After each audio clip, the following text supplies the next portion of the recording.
All right, I am going to call into session the Lynnwood City Council work session of Monday, March 16th, 2026. Could we please have a roll call? Mayor Hurst? Yes, I am here. Council President Coelho? Here. Council Vice President Escamilla? Councilmember Lutweiler? Here. Councilmember Mata? Happy to be here. Councilmember Owings? Here. Councilmember Partial? Ready. Councilmember Wright? Present. Mayor, you have a quorum. Very good. On the agenda, it asks for mayor comments. Actually, I have none. So, except for that, it's going to be an exciting meeting, and we're going to learn a lot tonight. Then on to council comments. Let's just start with Councilmember Partial. Thank you. No comments this evening. Councilmember Mata. I'm excited to be here. I had a great meeting last week with Andrea over at the jail.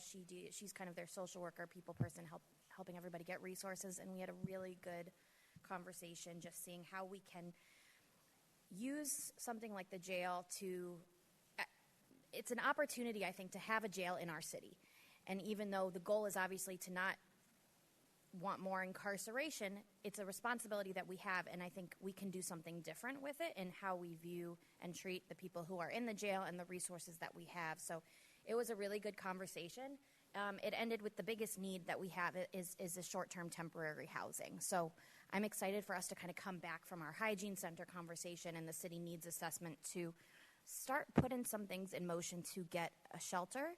And one of the ideas was maybe using the crisis care center when it opens as a day shelter, a day space in some capacity. I'm sure there's rules, but we have this really big, beautiful space, and people are saying they need somewhere to go. So I wanted to just throw that out there and see if we could do something about that. That's it. I have comments specifically on the transportation and some of the things we're talking about, but I'll hold those comments for then. Very good. Thank you. Council President Coelho. I just got off of 4 hours of conducting interviews at my business, so I'm tapped out. No comment. Councilmember Owings. No comments tonight. Councilmember Wright. I'm excited for the presentations today, but no other comments other than that. Council Vice President Escamilla. Good evening, everybody. I'm just happy to be here, ready to get on the agenda, and nothing specific to discuss tonight either. And Councilmember Lutweiler. No comment. Fine. How about any comments and questions on the memo items? There are quite a few there. For the memo for future, or for these memos that we got today, this is where I should ask my questions. Is that correct? I wanted to understand for the 44th Ave underpass and bicycle improvements, the scope of which of this stuff can happen in-house. I think somebody asked some of those questions earlier, but it's an $840-something thousand project for design and preliminary, and it seems like something that we have capacity to do in-house that could save us some money. So I would love to hear from staff later on about what we can do to make that happen, because I think it's important and we are in a budget crisis. Great. And staff would love to hear from you before noon on Monday, and then they could come and answer questions. But we'll, just send the email to Director Bond, and that'd be great. Thank you. Any others? All right. Then let's go right into the work session. And for item 6A is the discussion, Washington City's Insurance Authority, WCIA training for council. And in front of us, I assume, is Ann Bennett.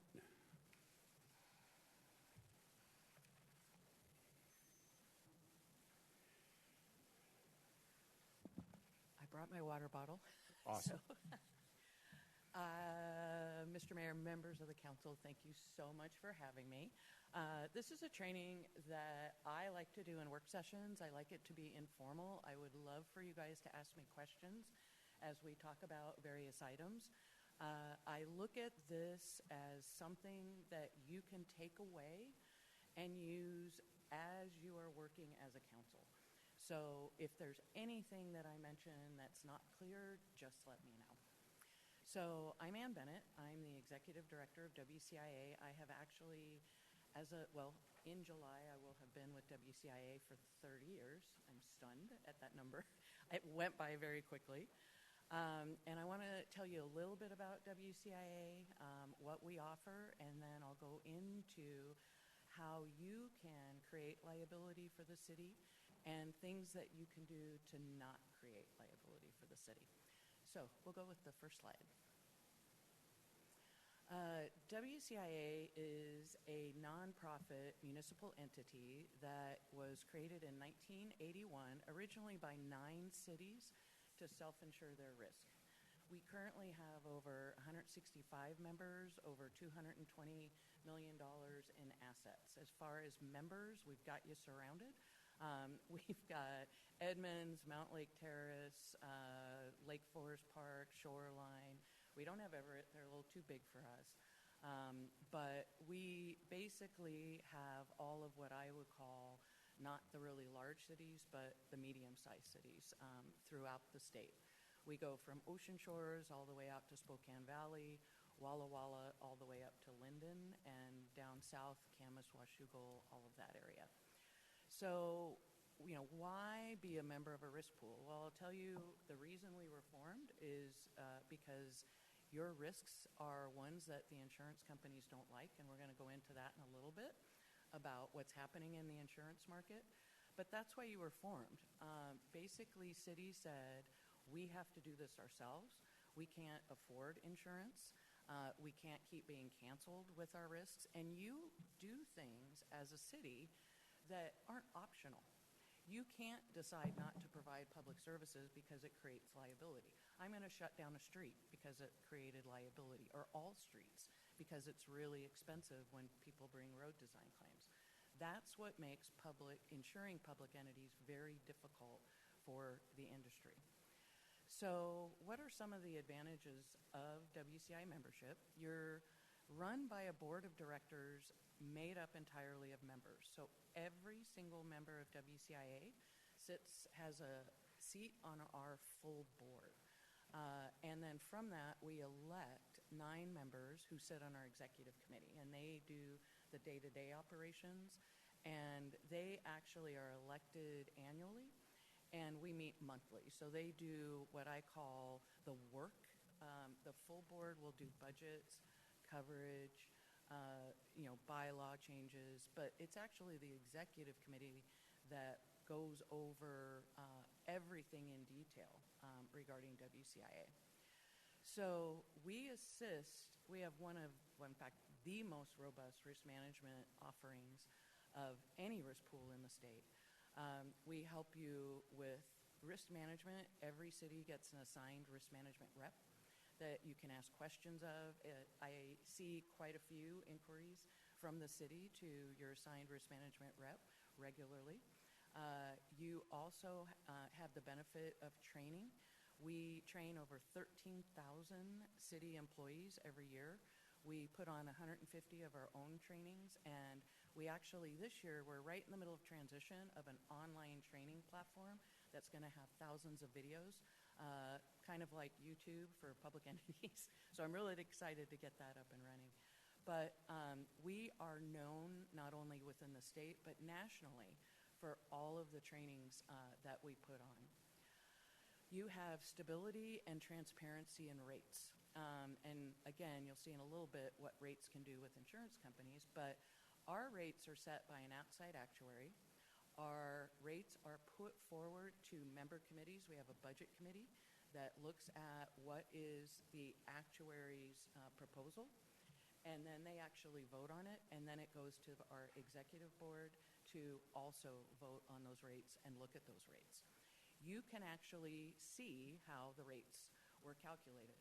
How it's normally done is it's a piece of pie and it's divided by the actuary. So for WCIA, we use your worker hours, as your exposure base. So if you increase your staff, your rates go up. If you decrease your staff, your rates go down. And we also use some loss. It's a modifier, so if you have loss, it does count against you in your rates. The best thing about being a member of WCIA is I am the person who makes your coverage decisions. When I worked in the insurance world, we had lawyers that tried their best to figure out ways to deny coverage to the insureds. And that's because if there's no coverage, they don't even have to worry about adjusting the claim or settlements, anything like that. My mission is to find coverage. We are the only risk pool that has complete control of coverage all the way through our programs. The other risk pools have very small retentions, and then it's passed off to insurance companies. If you don't like my coverage decision, it's appealable to our executive board. So once again, even though I make the decision, you have an appeal right to a board of your peers. And these are all city managers, city administrators, finance directors that help make these decisions. Next slide. So we provide this city with $20 million worth of insurance per occurrence for all of your exposures. There are risk pools that cannot provide coverage for jails, and that happened because they had one loss, and their carrier basically excluded jails completely from their coverage. And so, not only do we not have that problem because I control it all the way up to $20 million, I'm the one that negotiates with the carriers with regard to renewals every single year. So I know ahead of time and can answer all of their questions on how we handle claims and what the exposures are. And then you also have, your first-party coverages, your buildings, your autos, all of that, as well as crime fidelity, which actually satisfies all of your bond requirements as a public official. Next slide. So I want to tell you a little bit about the insurance market because this is a very hot topic right now. In general, insurance is usually a cyclical cycle where you have what's called hard and soft markets, where insurance will, in a soft market, be cheap, and in a hard market, it's very expensive. We are in a historically hard market for liability.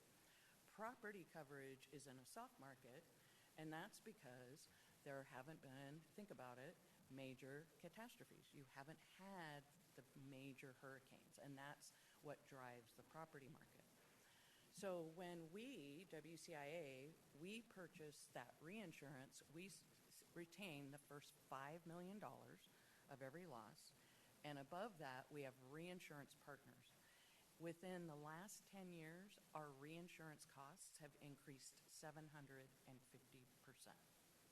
That's what's going on with insurance.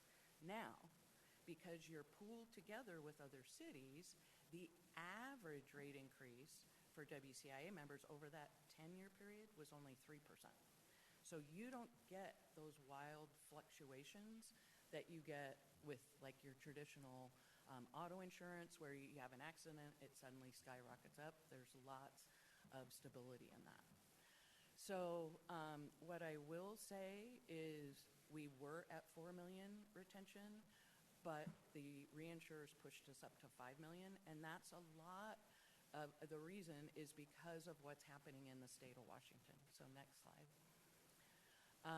What's happening in this state are these massive verdicts against public entities. These are just a few, and frankly, these are very dated. Since this slide, you have one of the losses was a $100 million verdict. That was against the state.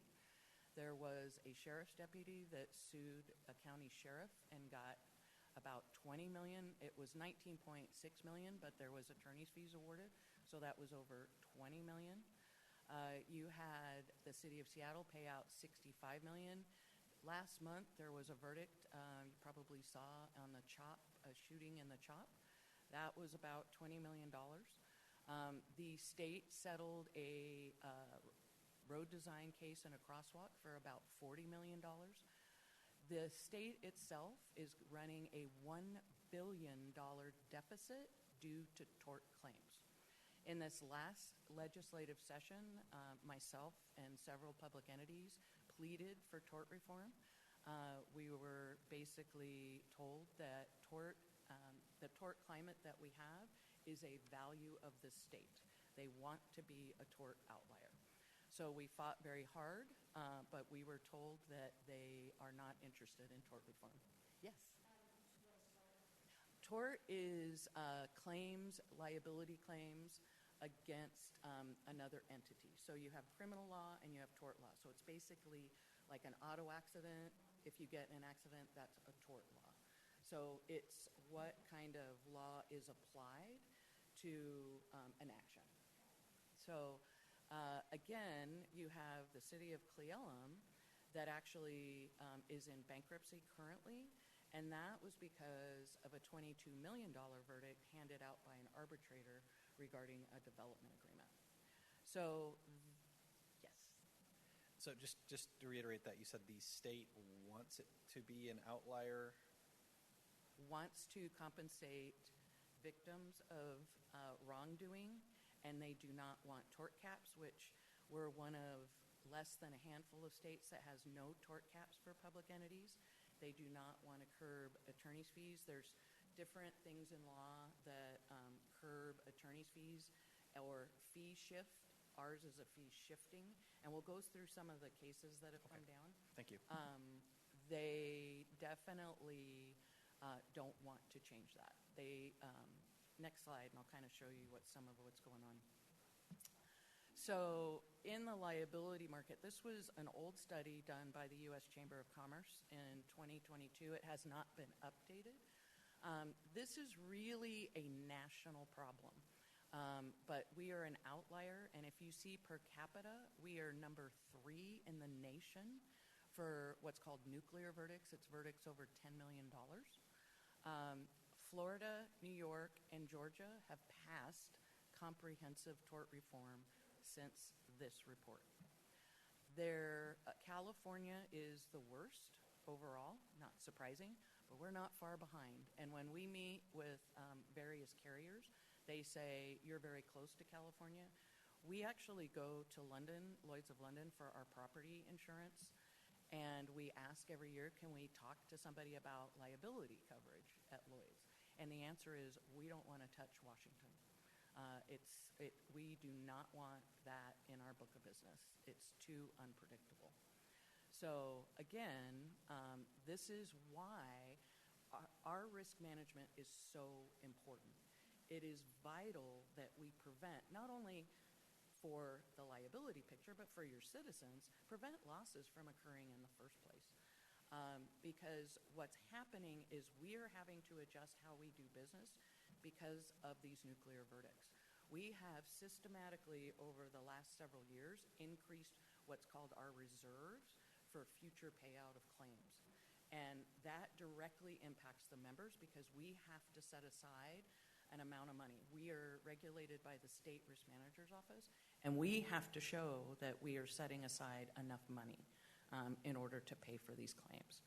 So that is something that a lot of, I would say, entities are just starting to do.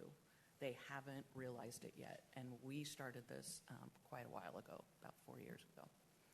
So next slide. So what can you do as council members to avoid liability? So I'm going to give you some good news. As a legislator, you receive absolute immunity for your legislative activities. So adopting budgets, ordinances, resolutions.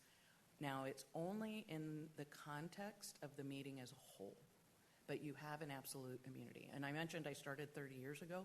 When I first started, council members were being sued individually.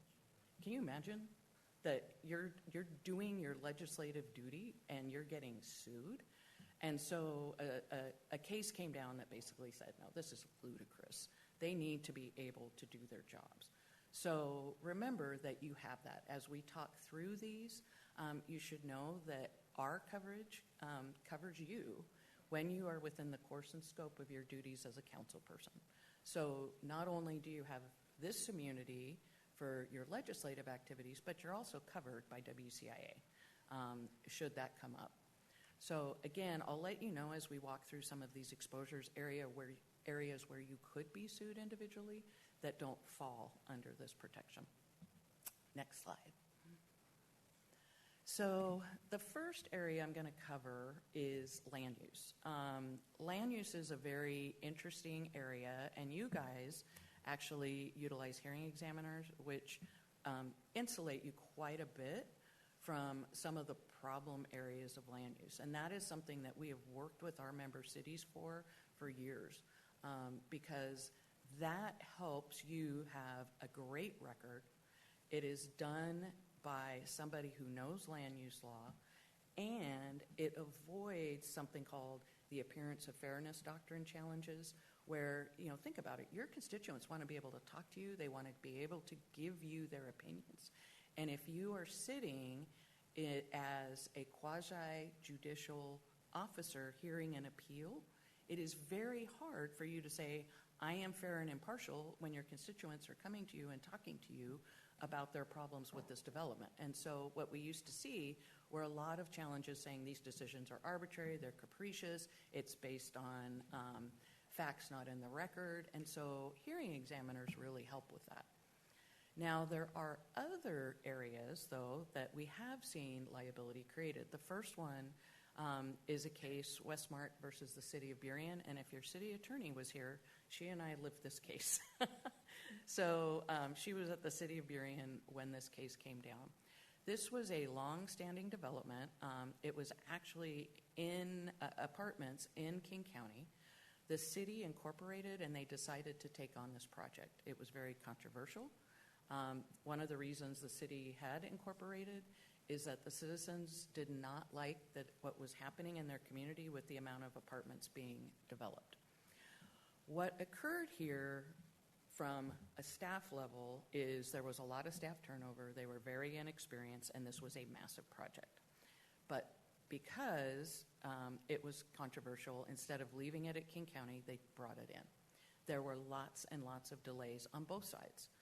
I will tell you the argument at trial was the delay was based on the developer not wanting to do an environmental impact statement and wanting to avoid the costs of that. And so there was constant, negotiations going on about, can we change your designation here so we don't have to do this. However, during council meetings, there were lots of on-the-record comments about this project. This has to be stopped. This is why we incorporated. What is staff doing to make sure this doesn't happen? We don't want this in our community. This is going to be an eyesore. So this was throughout various minutes. So at the time, as this case is progressing, we are going forward on the idea that this case is one about delay on the developer side. There was actually a settlement at one point. WCI agreed to pay $250,000, and the city had agreed to certain terms that the development could go forward. However, after everything was done, everything was signed, all of the agreements were signed, the city backed out and said, we are not going to go forward with this project.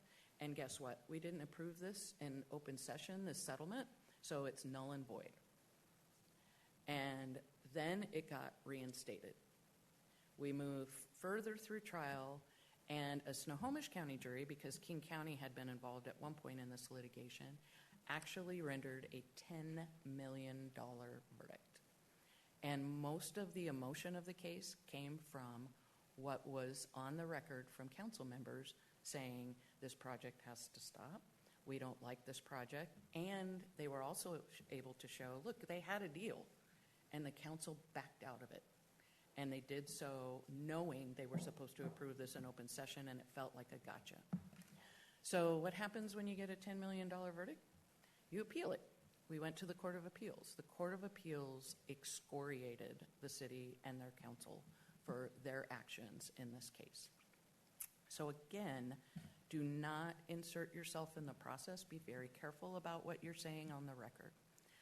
There is another case that I talk about, Mission Springs versus the City of Spokane, and I call this the Listen to Your City Attorney case, another controversial development, and citizens were very upset.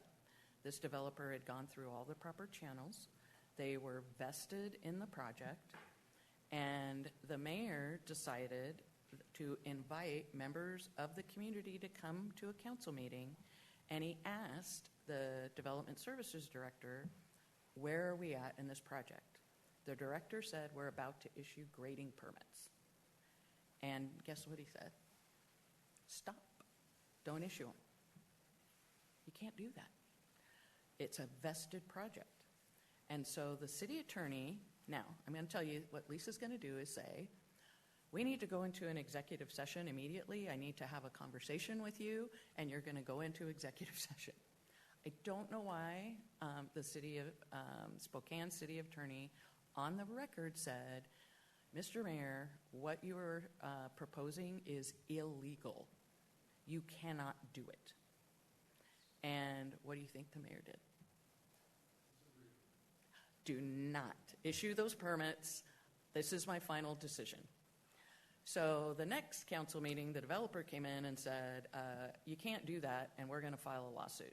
And they said, go ahead and sue us. Our citizens have spoken. So guess what happened here, though?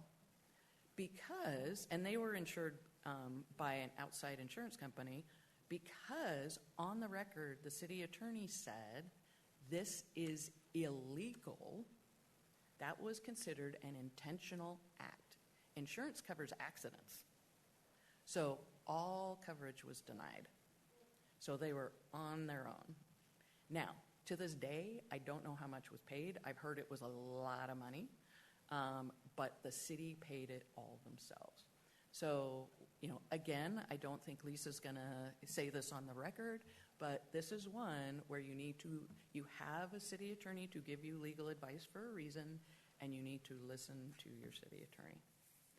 I just have a note real quick on development agreements. These are tools that I know are very helpful for cities, but I just want you to know that those are contracts. And so oftentimes those contracts will not fall under my coverage, because much like you asked me what's tort liability, there's contractual liability, and contractual liability can't be insured. A contract is a contract. You have to do what the contract says. So again, it may not be covered by WCIA based on how the lawsuit comes in. And we recently were semi-involved, and it's because there was a side issue in a case where there was a development agreement. It was starting to expire, and there were some decisions made to kind of stall the project so that it could expire, and then the council could put in some new code, and then this development wouldn't go forward. And that was actually found by a judge to be in bad faith, and he upheld the development agreement even though it had expired. So just be aware of that as well. Any questions on land use? Yes.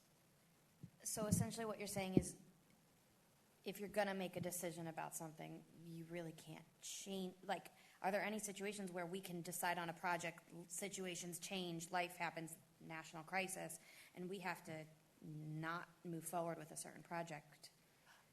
Only if it's a development agreement. Got it.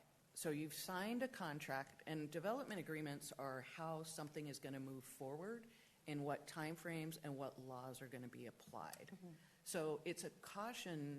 Think about how long, exactly what you brought up, things can change. They're not bad. It's a way that you can control, and the developer can have certainty, but because it's in a contract form, then you have to abide by that contract. So, but it's got positives too. So I don't want you to think it's completely negative. There's positives to development agreements as well. Yeah, it just encourages us to, I think really thoughtfully about the vision and the values before we, sign anything for millions and millions of dollars. Okay, next topic is, and I got to remember my personnel. So this is an area where I have not seen a lot of good things happen when council decides to become involved in personnel matters. You get to do things like set policy, set budgets, set municipal code, but you don't want to stray into the executive role, and that means the mayor and the city administrator's role. It is their role to do the management of employees, hiring, firing, discipline. So if you are aware of an issue, you need to report it to them, and they will handle it. And then you step back. I have seen situations where council members want to help, and I understand that, but land use law is extremely tricky. Personnel law is extremely tricky, and it changes regularly. And we, in fact, have a whole program where we devote almost $1 million for lawyers to help our members talk through personnel matters. So they can call us up and say, I need to talk to somebody, and then you have a personnel lawyer walking you through these scenarios. So often we also contribute to investigations on harassment and discrimination. You should know that you are held to the exact same policies and standards regarding harassment and discrimination as your employees are. So know that policy. You can be sued. This is an area you can be sued individually if you are the harasser of someone, and this has happened, where maybe there's inappropriate touching of employees by council, by electeds. We did have one that was so severe and pervasive it became an election issue because there was an investigation done, and the citizens found out about it, did not like what they heard was happening to staff, and that person was not reelected. And in fact, there were protesters with signs at most meetings saying, keep your hands off staff. So again, what I would say is, know the policy, know what's appropriate, treat others as you want to be treated. And we can, we do all kinds of harassment discrimination training. And in all honesty, I have people arguing, well, it's not illegal harassment. It's only illegal harassment. It's like, just don't do it. Don't harass in any form, whether it's illegal or legal. I know there's legal harassment, and just don't do it. So again, if you're aware, if somebody comes to you and says, hey, I need to talk to you about something, but I don't want you to do anything about it. I don't want you to tell anyone, but I'm being harassed at work. Guess what? You can't promise them you won't do anything about it. You have an obligation to report it to the mayor, and he will then start the ball rolling on addressing it. You have an affirmative duty to stop harassment and discrimination in the workplace. So you cannot ignore it or let that person know it's okay, I'll take care of it for you. No, you have to say, I absolutely have to report this. I have done it myself, where people have come to me and said, this is going on, I don't want you to do anything. I am obligated to do something. Now, we try and keep things as confidential as possible, but again, there are obligations under the law. So this is an area where it can tear apart a city when council gets involved in these issues, and I've seen it. And the last thing you want to be is a witness in a personnel matter. It's not fun, it's not entertaining, and it divides cities when that happens. Next slide. So negligent misrepresentation. This is a weird one. I'm going to give you kind of the formal explanation of this, then I'll give you an example and we can kind of talk about it. So negligent misrepresentation is where you're speaking agent for the city, you make a specific promise or assurance to someone. They rely on that promise or assurance, but it was wrong, and they were damaged because of it. That is negligent misrepresentation. So I'll give you an example. We have a city, and their entire downtown is cedar shingle, and that's in their code. Cedar shingle, everything outside. So a business owner came in one day. The building official was out, and the mayor was there, and he said, hey, the cedar shingle on the side of my building is rotting I can't afford to replace it. If you make me replace the outside with cedar shingle, I'm going to have to close my business. So the mayor said, you know what? Don't worry about it. You don't have to do that. We want to keep you as a business. So what did he do? He tore it all down, and he put up regular siding. Guess who was out there with a red tag? The building official. This isn't up to code. You can't do this. And he said, wait a minute, wait. I talked to the mayor. He said it could. That was a negligent misrepresentation. He was damaged. He paid to have new siding put up. So we reimbursed that business owner because he had to take that siding down. So what I would say is this is an area where you want to refer specific questions to staff. They are the experts. That's what they're here for. They're here to answer the specific questions that your citizens have. And again, I would say don't be afraid. I do it all the time. If somebody asks a question, I don't know, but I know who can get you the right answer. I know who can help you. So you want to make sure that if you've got that question, you go ahead and refer it and say, I'm going to hand you off to the appropriate staff person. Do not take matters into your own hands on this one because we have seen quite a few instances where people have said, but I was promised this, I was told that, and it was wrong. So next slide. Defamation. This is a kind of a tricky one, and again, I think if you're in your legislative capacity, you're debating issues, this is what you're here for. I personally believe cities are the best democracies out there because I think there's really healthy debate. I think there's a tie-in to the local communities, members, and their voices are heard. And so this is where, again, you have an absolute immunity when you are legislating and you're debating a legislative concern. Where you have to be careful is with individuals. And you're given a very broad protection on defamation, except when it comes to individuals. So you need to be very careful here. There are certain instances when you're speaking about public officials where it can be okay. But again, you have executive session to talk about performance of a high-level employee. I'm the executive director. My executive board can go into executive session and talk about my performance rather than put it out there for the public because that's what it's there for. That's why the legislature carved that out and allows you to go into executive session. What you should know is if they're a private individual or a staff person, it could give rise to liability. Any untruth can give rise to liability in defamation. Now, I will give you a caveat. There's actually the ability for you to defame your opponent in elections.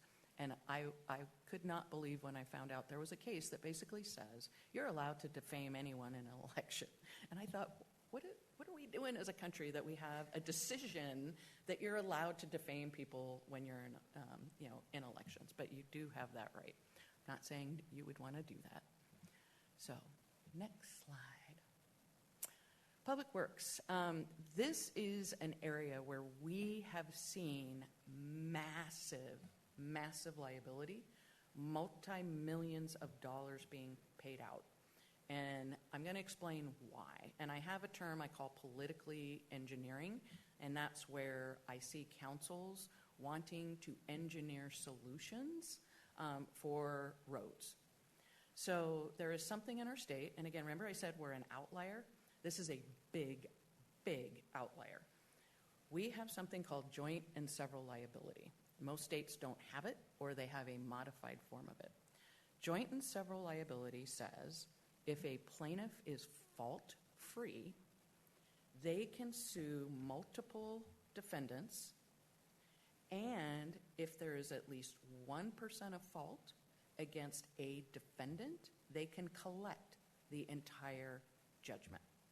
So it's also called deep pocket liability.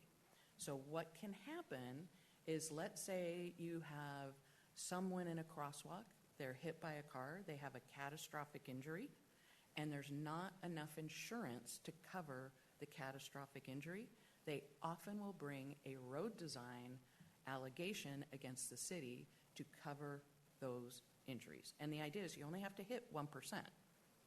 And so in other states, they don't have this. In other states, they have, it has to be more than 50% at fault. But we are an outlier. There's only a handful that have this. So what ends up happening is these cases are brought, and there may be absolutely nothing wrong with the road. It's all because there's not enough money to pay for the injury. So what happens is they have an engineer that'll come in and say, the lighting was bad, this was bad. We have had cases where there is not one engineering defect, and we had a trial. There was no engineering defect with this crosswalk, and the jury still found the city 60% at fault for the injuries, and it was a $6 million verdict for a skateboarder who flew in front of an elderly man in a crosswalk. And so he had little to no assets, and so basically the jury looked at and said, well, there had to be something wrong with the crosswalk because we're at trial. There had to be something wrong. So why I put this up here and tell you about this is because you want to have the absolute best case that these decisions of your roadways were engineered by professionals. So you don't want to have the case where the city council said put a stop sign up here, and then you created conflict further down the road, or paint a mid-block crosswalk. I will tell you, crosswalks are not force fields, and more people are killed in crosswalks than they are jaywalking. And that's because it's a false sense of security. So you want to make sure that is engineered. You want to make sure that those decisions are being made appropriately, because these cases end up being engineering versus engineering, and you want to make sure that it's done correctly and it's following all of the various standards. The other thing that you want to avoid is any type of inflammatory statements on the record. How many people have to be killed before we fix this? There might be a very good reason. I've seen it with mid-block crosswalks. How many people have to die crossing, this area? Mid-block crosswalks are extremely dangerous. And so that is not something that an engineer is going to put in without all kinds of study and treatment. So again, I would say be very careful about those. When something tragic happens, and we've had this, be very careful about making judgment calls early on. We had one where unfortunately a child ran out in front of its mother and was struck and killed. And the driver said, I couldn't see, the sun was in my eyes. But what happened is the city council the night of the accident said, people are speeding down that road and that crosswalk is extremely dangerous, and how many more people have to be hit? We know of all kinds of accidents. Guess how many accidents there were? 0. But they were called as witnesses because they made that comment. You knew this was dangerous. You knew. But the driver said, the sun was in my eyes. I never saw the crosswalk. I never saw the child. It was nothing to do with that crosswalk. But because those statements were made, the family believed there was something wrong. And so again, I would plead with you, we are spending millions of dollars with these cases. And I mentioned the state settled one for $40 million. That's the kind of dollars that come out of these road design cases. So again, we've proposed, could we at least get joint and several liability addressed? Maybe if we're more than 50% at fault, the answer is no. They do not want to change that law. So again, this is a very significant area of liability for us. Yeah. Again, when you say the word they, who are you referring to? The legislature does not want to change. The state legislature. So both houses that we've talked to. So we'll see. We may see changes in the future. We thought this was going to be the session because of their own issues. It was not the session. And this may be something that you share with us in an executive session, but do you have the data about like our own liability in cases and what we've disbursed by category? Like, we've had this many lawsuits on XYZ. You have all that information for us? We do. I don't have it at my fingertips tonight, but you've had significant loss. You've had some multi-million-dollar payouts, and we can get you that information. And in fact, that is something that we allow our members. Darcy actually has access to our system and can pull reports, live data. Awesome. And so, she can, and if you don't want to pull it, I can pull it and give it to you. But you can see where your dollars are going out. Yeah. And our risk management reps come out every single year, and they go over the losses, and with staff, they'll talk to Darcy about it. So, but we also, you can look at your own losses as well. And we do what's called a risk profile, so you can see what was expected versus what your losses were versus what's expected, and they talk to you about what's the trends overall. Yeah, I'd be interested to understand what our different categories are, because if we're underfunding our, roads and walkways and the places where we're not maintaining the infrastructure, which then leads to lawsuits later on, and we're spending money that we don't have that could be going to. So I would love, I think, for notes for our team to understand some of that data and that information, as well as where the money is coming from to pay for these lawsuits and things, because I don't know that information.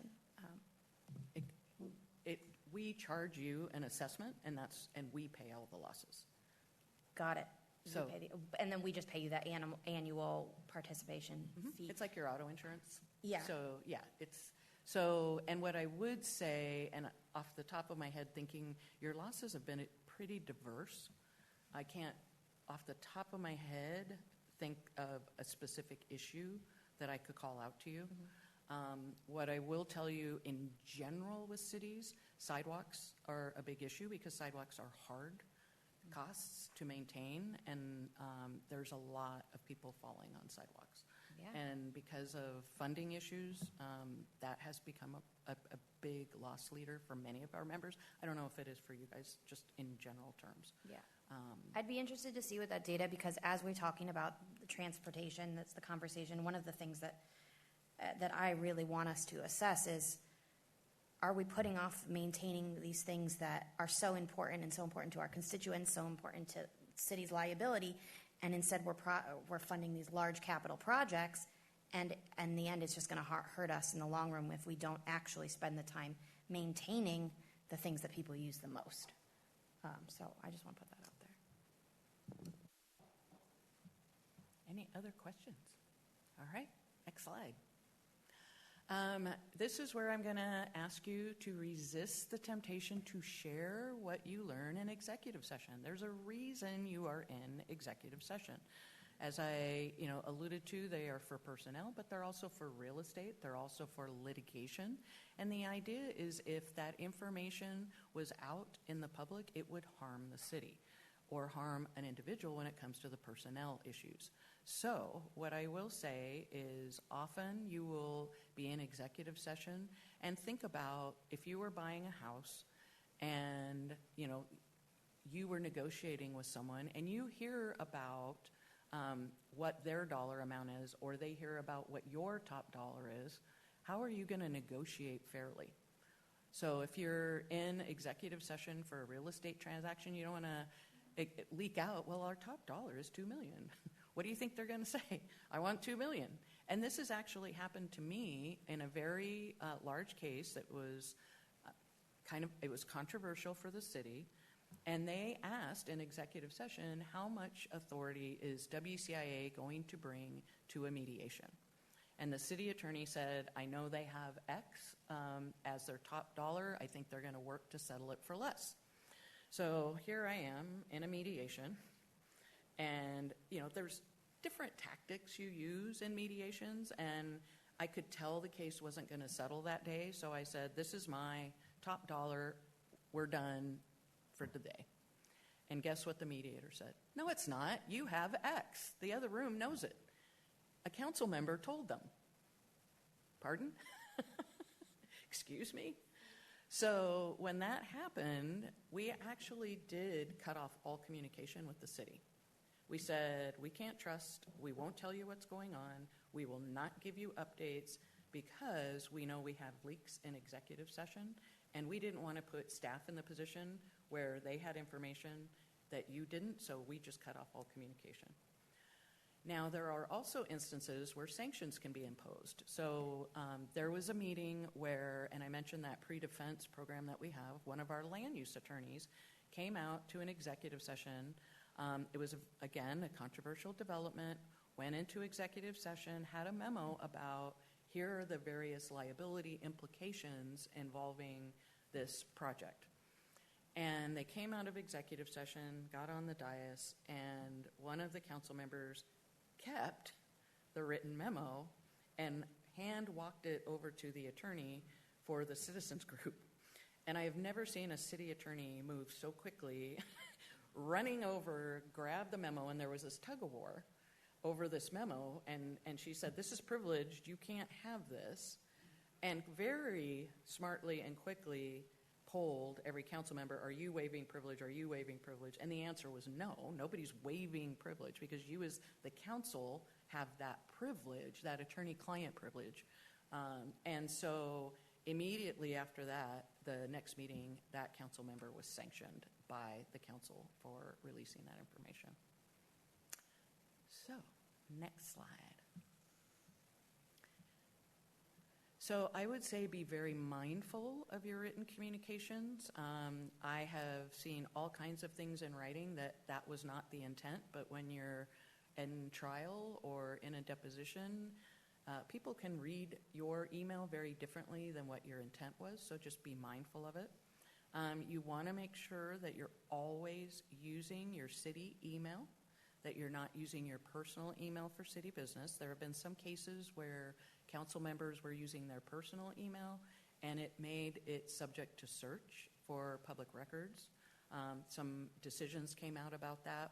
Also, with texts, using your personal phone, texting, that's been some decisions that have said, you know what, you should not be having text on your personal phone about city business. So generally, when a public records request comes in and they'll say, do you have any of these records? All of your records should be housed at the city, so they don't even have to ask, do you have something on your personal phone?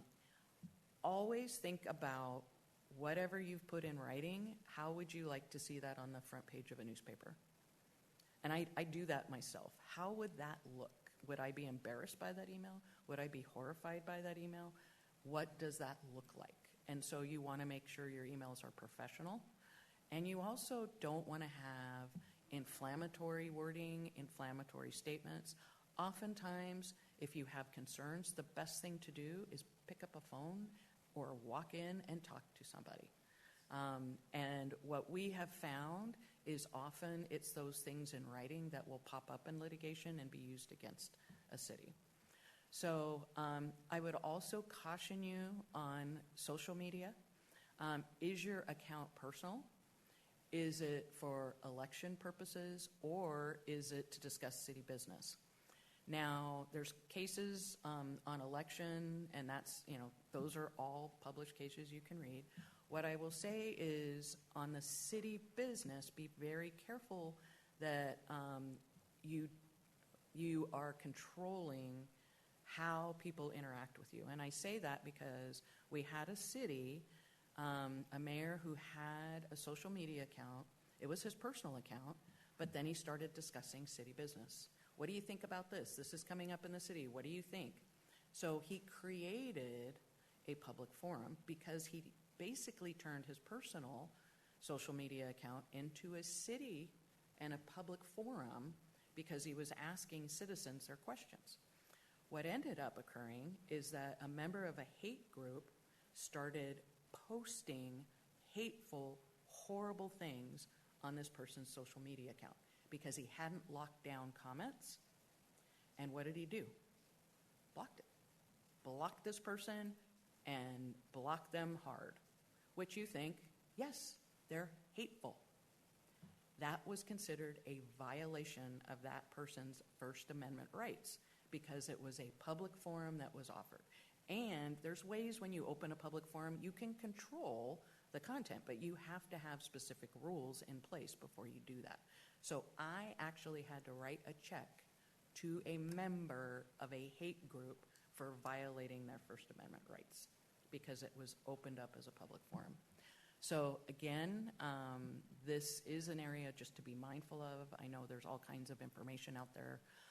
When social media first started, this was a very tricky area, but there's been some really good decisions that I think help you quite a bit in terms of outlining what to do. Next slide. Oh, that's it. Wow. I thought I had another slide. So I know I've scared you quite a bit. I've seen a lot of big eyes. Can I answer any other questions? Council President. Sure. So we talked about how the environment for liability insurance and what you guys cover has changed significantly over the past few years. And I was going to ask you if you had, for instance, the numbers of what we spend or what we've spent on you guys for our rates, our premiums, if you will, over the past few years. But I think I found it in our wonderful finance program on our website. Yep. Encourage everybody to check it out. Yep. And it looks like 2022, it's something like 1.2 million. Then in 2023, it went up 42% to 1.7 million. In 2024, it went up to 2.4 million. Again, 41% increase year over year. And then in 2025, it was a 19% increase to 2.9 million. So these are the rates that we're paying? this is our annual premium, I believe. Yeah, and looking it at- might include property as well. I don't Okay. know that number, but Okay. it might be everything. But what I will tell you is I looked at last year, like for this year's rates, it was based on significant losses and your worker hours went up. So our rates, your rate is capped at plus or minus 15%. So you have an overall, let's say we pass, like last year, a 3% rate increase. The most you can go up is plus 15%, so 18%, or down 18%. So we cap it, the rate. What fluctuates, again, on top of that, is your loss modifier as well as your worker hours, and you both went way up. So that's a lot of the reason for it, but our overall rate increases are that number plus or minus 15, and it goes for all members. So your rates have gone up because of staffing increases as well as loss increases. Okay, and that'd be really interesting to tease those numbers out between the nominal increase just from increased staff versus just the environment itself. Yep. If we're going to be advocating on this tort reform a little bit better, it's something I've mentioned to our state representatives, and I hope that seeing this might galvanize some of my colleagues. This is real money. I would. It's not being spent on our residents. I would really encourage those conversations.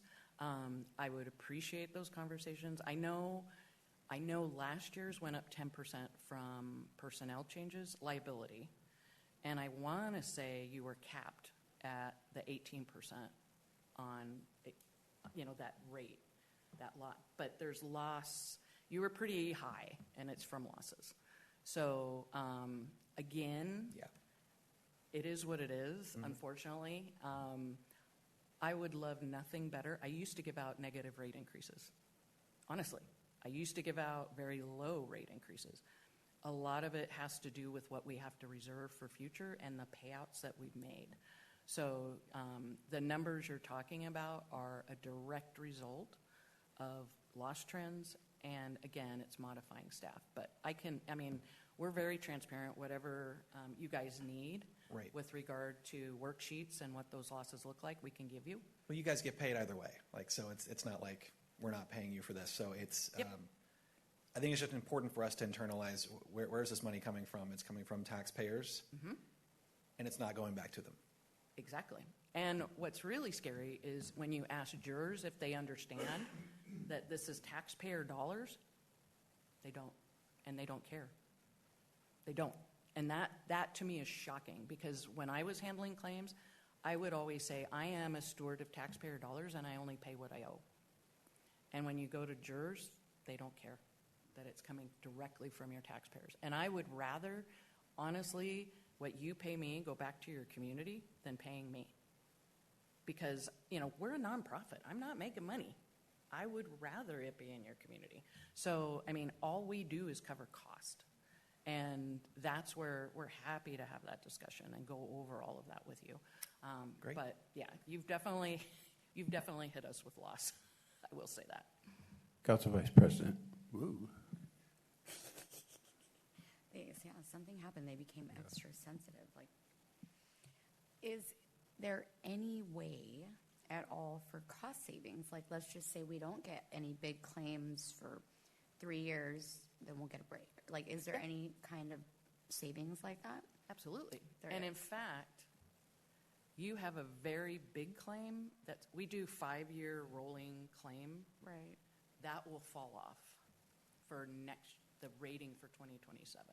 So that, unless you replace it with something else, that will bring it down. So there is Okay. a direct benefit to lowering your claims to rate. Now, that can be offset if you add staff, because it's Right, the worker hours. right. But yes, definitely. But if we stayed stable staff number-wise and we didn't have any large claims and we got past the years of like our jail big settlement one, then we could save by going back down to just per employee cost versus because we've had these claims. Yep. And it also, the way rating works too, you have these big spikes. We cap the really big spikes to $1 million, but so you also don't want a whole bunch of these, what I call medium-sized losses. Those can really affect as well, severity-wise. So it's looking at your entire loss profile. Right. So you've got one falling off, which will help, but remember that's capped too. Just for like perspective purposes, how much did our rate increase when we had that big like multi-million-dollar versus like more medium ones and we had that big one? Like what kind of percentage increase are we looking at when you have a big one like that? Because of the capping, it doesn't spike it. Oh, good. It doesn't go like that, but it carries for the next 5 years. Right. So, it's capped at $1 million and it goes that way. So you don't get big spikes, but when they drop off, you'll see a slow downturn. Okay. Thank you. That was my only question. Any other questions? All right. Well, thank you Very very much good. for having me. Yeah, very informative. Thank you. Yeah. Appreciate it. Okay, Council, we have one other large item. We power on? We don't. Yeah? He says 5 minutes. 5-minute break. 5-minute break. 5 minutes. God, this is hot. We are back. So, item 6B, a briefing on transportation projects, Transportation Benefit District, TBD, and funding. We have Jared Bond, Nick Barnett, and David Mock in front of us to educate and entertain in that order. Let's hope so. So, good to see you guys all again. I'm joined here tonight with our city engineer, David Mock, and our engineering and construction services manager, Nick Barnett. As if you checked your email earlier, I said I know we have a full presentation for you tonight. What we did was we took 2 presentations and we condensed it into one. So we're covering a lot of ground. And so with that, to speak to an item that was brought up earlier, there's kind of 3 main sections here that we'll be going through in this presentation. And at the end of each kind of big section, before we go into the next one, we'll stop and we'll open it up for some questions while it's still kind of relevant and fresh in your mind. David Mock will be leading our presentation tonight, and with that, I will turn it over to him. Thank you, Jared, and good evening, Mayor and the Council. We are talking about transportation projects and transportation funding tonight, but before we do that, we wanted to just kind of go back and talk about the vision statement of the city. One component of that is to invest in efficient, integrated local and regional transportation systems. And then when it comes to transportation in the city, it regularly ranks as the highest or usually the second highest amongst citizens surveys. So every few years, the city does a survey. I have the dates of each year, the years that we've done those, and every time it's near the top. It's a important topic that the residents of the city expect from their city government and their government to manage a safe and efficient transportation system. Specifically, I want to just talk a little bit about the 2025 national survey that was conducted. It's an online process, and it allows municipalities to kind of get an assessment of where the residents are at as to how they're performing. It focused on 10 different types of components like safety, transportation, utilities, and this one specifically was conducted March through May of 2025. It was a probability-based sample. It reached out to 3,000 randomly selected homes, and from that, 323 responded. So the study is about a 95% confidence interval on the results that we're going to see here in just a second. So on the list here, we have safety is actually this time beat out transportation or mobility just by slightly at 90%, and then mobility at 89%. Utilities closely following that at 88%. And when it says safety, we looked that up specifically because we weren't sure if it was talking about transportation safety or is it talking about police and fire. It is really more specific to how do you feel in your neighborhood? Do you feel safe? Do you feel safe in their downtown? What do you think about crime, fire, and emergency services, that type of thing? So that is what that safety actually refers to. And then mobility was more on the transportation side. And now just diving in a little more specifically, when asked what the public felt about the overall quality of the transportation system in Lynnwood, 63% either, and you know how you can choose poor, fair, good, or excellent? So 63% chose good or excellent, which actually only 10% chose poor. So I feel based on that, overall, the residents of the city feel that the transportation system is good overall quality. And then down below on this slide, it shows the biggest increases that we've saw from the prior study that was done in 2018 to the one that was done in 2025. And of the biggest increases, roughly 4 of those were related to transportation. So ease of travel by car in Lynnwood, traffic flow on major streets, traffic signal timing, street cleaning, those were the biggest increases. And then this is another slide here, shows a little different perspective, but ease of travel by car, we heard that 73% of those that completed the survey either ranked it either excellent or good. And then ease of public parking, the list goes on. I'm going to point out a couple too, the ease of walking, ease of bicycle. This goes back to maybe our conversation on Connect Lynnwood at the summit. Those around 50% of the respondents said excellent or good. And then the next slide here, this one kind of represents also from 2018 through 2025, most either held steady or went up in this case.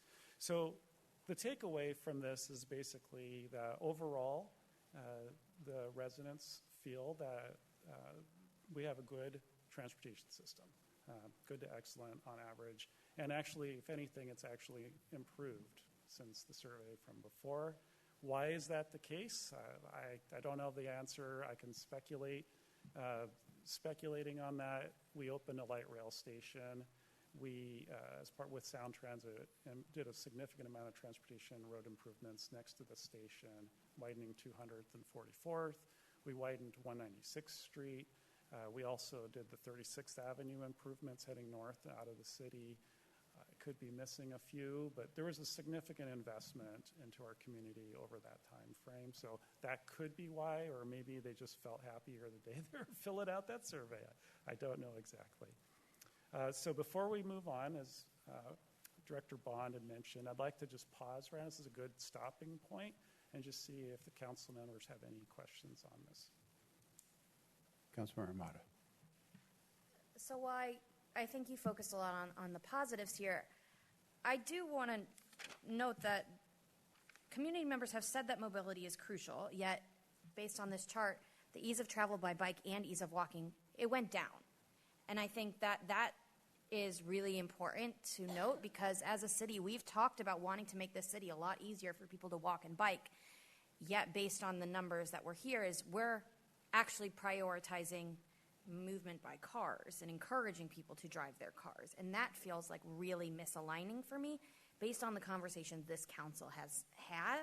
So I think as we move into the next section, I think it's important to pay attention to the projects that are coming up and the projects that we're doing are, from my perspective, really encouraging people to drive more, make it easier for them to drive. Yet we've got things that are crucial for us as a city and as a council that we're not necessarily addressing. And I want to know if anybody else feels that way based on this numbers before we go into it. Councilmember. I had a little bit of a comment of just as I would, because like you said, when you look at these, you can kind of try to interpret it different ways, but you don't really know at the end of the day. But when I read that, I thought, how would the results change if you added only? So ease of travel only by bicycle, only by walking, only by car, or public transportation. And my guess is ease of travel only by car would stay the same. And I think the other ones might make people think through that a little bit more. To your point of we did open light rail, and if that is public transportation to you, and you think about I drive to the station, and then I get on the light rail, this is great. If you're one of the 10% or 50% of households that don't have a car, and you're only doing public transportation, then you're talking about buses and walking to stations, and how often do they come, and is there a canopy or shelter? So just a comment. Again, you can't divine too much on your own, but just some interesting, just an interesting aspect I added to it as I considered the results. Council President. Yeah, and I'll just add to address Councilmember Mata's point about directing funds towards these big projects that seem to be focused on cars. I feel like, and maybe y'all can correct me, and maybe we'll talk about that soon, but I feel like a lot of that has to do, with all the funding coming from the state towards major projects in the city, especially around the light rail station. And like if you look at the 196th Street project, about $17 million from that project came from state grants and other similar grants. So we're getting a lot of funding. Same with Poplar Way Bridge. We're getting just so much money from grants, and that really kind of dictates in a way what we can do. And maybe I'm misrepresenting this a little bit, but I just feel like, with cities our size, we do have to kind of take our opportunities when they come, and if the projects are dictated by whatever these grant funds are kind of directing us towards, that's just kind of where we go. Beyond that, I also think that our city has always grappled with this dynamic of being a bedroom community, or at least it's had that kind of reputation, but also being largely funded by a mall that feeds much more than our current population and patrons. And so we're trying to get people through the city and from outside the city into the city and out to get out of the city just as much as we're probably funding our internal transportation. So that's just kind of my read. Yeah, I think it's a healthy conversation. I mean, I appreciate everyone's comments here, and I don't know if you're asking a specific question there, but I think it was just good, healthy dialogue, and if you'd like, I'm happy to continue on, and we can continue the conversation. I think the last question I have is the vision of our city. When was the last time this particular vision was updated? Do we know when it's from? I don't know the specific date, but we can certainly look that up. A while, we think? Oh, it sounds like it was quite a while ago. Okay, I think this is something for us to consider as a city. Does the current vision align with the vision you have, that we have for where the city's moving forward, because as we are dealing with a budget crisis and all these projects and things coming up, we're going to want to be checking really, really closely. Does this align with what we want as a city? So, something to know. Yeah. Councilmember Lynnwood. I just wanted to say, I think the comprehensive plan, the Imagine Lynnwood, would be a great place to start, and it does have a transportation section that talks about envisioning this is not just car dependent. Yeah. So I think everything you're looking at and thinking about is I know, in there. that's there. I want to see it as we're looking at all of these projects, because that seems like the goal is to make sure this aligns. I want to see it there from the Imagine Lynnwood plan, because I think that does touch on all of the things that we have been talking about. I like what you're saying, Councilmember Mata. Great questions, and maybe it's time to revisit that. So, yeah. All right. You good? Moving on. Moving on. So this slide has a lot of pictures on it because I feel like they speak a lot. And when we talk about transportation, it's not just these large, fancy projects. There's a lot behind it. So there's operations and maintenance transportation projects like snow removal, crack sealing, reapplying paint markings, that type of thing. Then there's the second column, which I called major maintenance. So these are things that are kind of beyond what our street crew would typically do. The gentleman there in the wheelchair, that's a substandard ADA curb ramp, and those ramps, over time, we're working on replacing them with ramps that meet current standards. So that's something we typically would hire a contractor to do. The one underneath would show paving, so this could be either grinding a few inches and repaving or removing the asphalt entirely and rebuilding the whole street section. Again, typically something we've traditionally done with a contractor, but more recently we have been doing some paving in-house as we were able to get a paving machine, which is great because that goes a long ways. But still, we consider this kind of more major maintenance. And then the other one at the very bottom shows an old traffic signal that's fairly corroded, and this is not something our crew would necessarily go out and repair and replace.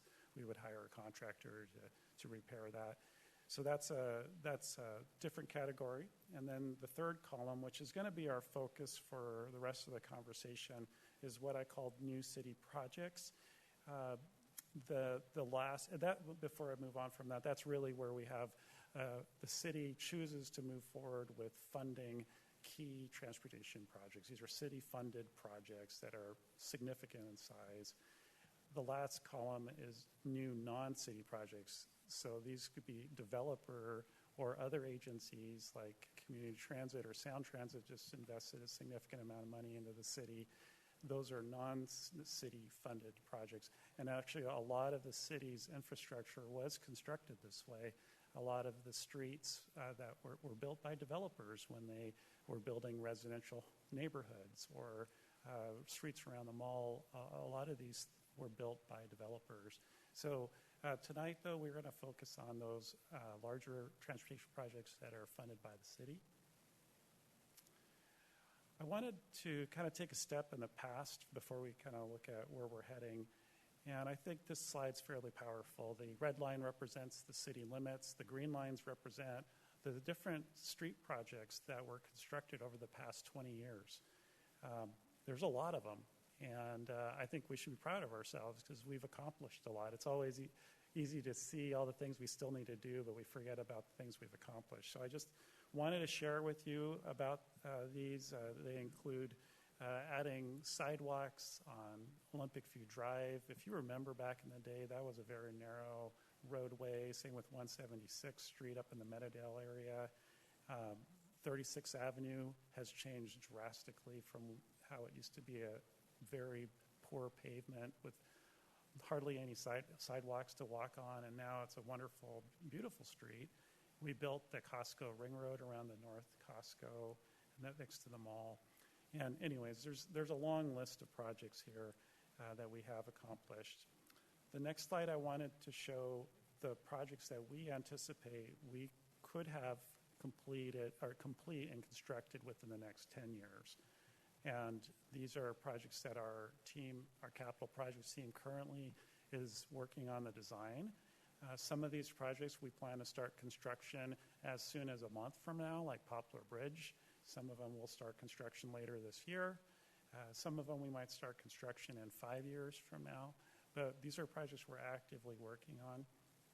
And one of my goals for tonight was just to check in with the council, kind of give you an update on what these projects are, and get some feedback from all of you to see if you feel that staff is heading the right direction with where we're investing our precious money on these key projects. We feel these are important projects. We would like to continue moving forward with these projects, but we want to check in with all of you and see if you feel the same way. And I'm going to spend a little time talking about those projects. So the next few slides, there's 7 projects, so I'm just going to dive into the first one. I think I've already shared about this one in the past, but this is our I-544 pedestrian underpass project. The picture to the upper right shows very dark conditions where it's not a very pedestrian-friendly environment to walk underneath this. If you remember from our conversation about Connect Lynnwood, we talked about this concept of trees that are basically our non-motorized network. So you've got your trunk, you've got your branches, you've got your twigs, and we try to build these wide mixed-use trails in our key locations like the Interurban Trail and the Scriber Creek Trail. Well, this I would consider potentially a trunk because we have a light rail station directly adjacent to this, and we have I-5, and it just acts as a major barrier for those that are on the other side of I-5 that want to get to the light rail station. There's very few crossings, and this one is not a very attractive one to get through, or I feel it could be much safer than it is. So we will be improving the lighting, putting in wider trail, and enhancing the kind of putting some gateway signing. In this project, we will be bringing to council for bid award, hopefully in a few months, and then start construction later this year. We had a presentation at council in late January with the bid award for the Poplar Way Bridge project. So I'm not going to dive into this one a lot. So if you have more questions, we'd be happy to answer that when we pause after this. The next one is what we call the PFD, or the Public Facilities Ring Road. It's as most of you probably aware, the Public Facilities District is planning on we're doing a major redevelopment of their site and including expanding their event center. As part of that, there's some new streets that will be constructed. Some will be private streets, but some will become public streets. And I highlighted in kind of that deep red color the ring road around the perimeter of the site, which will become a public street. And through the development agreement, we talked about those a little bit earlier tonight, with the PFD, the city will be taking the lead on designing that and then constructing that. We already have that consultant under contract. They're already starting work on the design. We hope to get through design by the end of 2027 and start construction in 2028 and have it open by 2029. So that is all dependent on how the PFD is able to move their project forward. So we're in regular meetings with them to coordinate those efforts. But this is a project that could very likely be open within about 3 years' time frame. The next project is the Costco. We call it Costco traffic, but it's not Costco completely. There's a lot of vehicles and people that are trying to get through the area north of the Costco that's next to Alderwood Mall. Again, if I use the tree analogy, 405, if anyone comes up from the east side, they generally come up 405 and then exit SR 525 and loop around and then come back down to the Costco or to the mall. And also people from Mukilteo come down and from the north.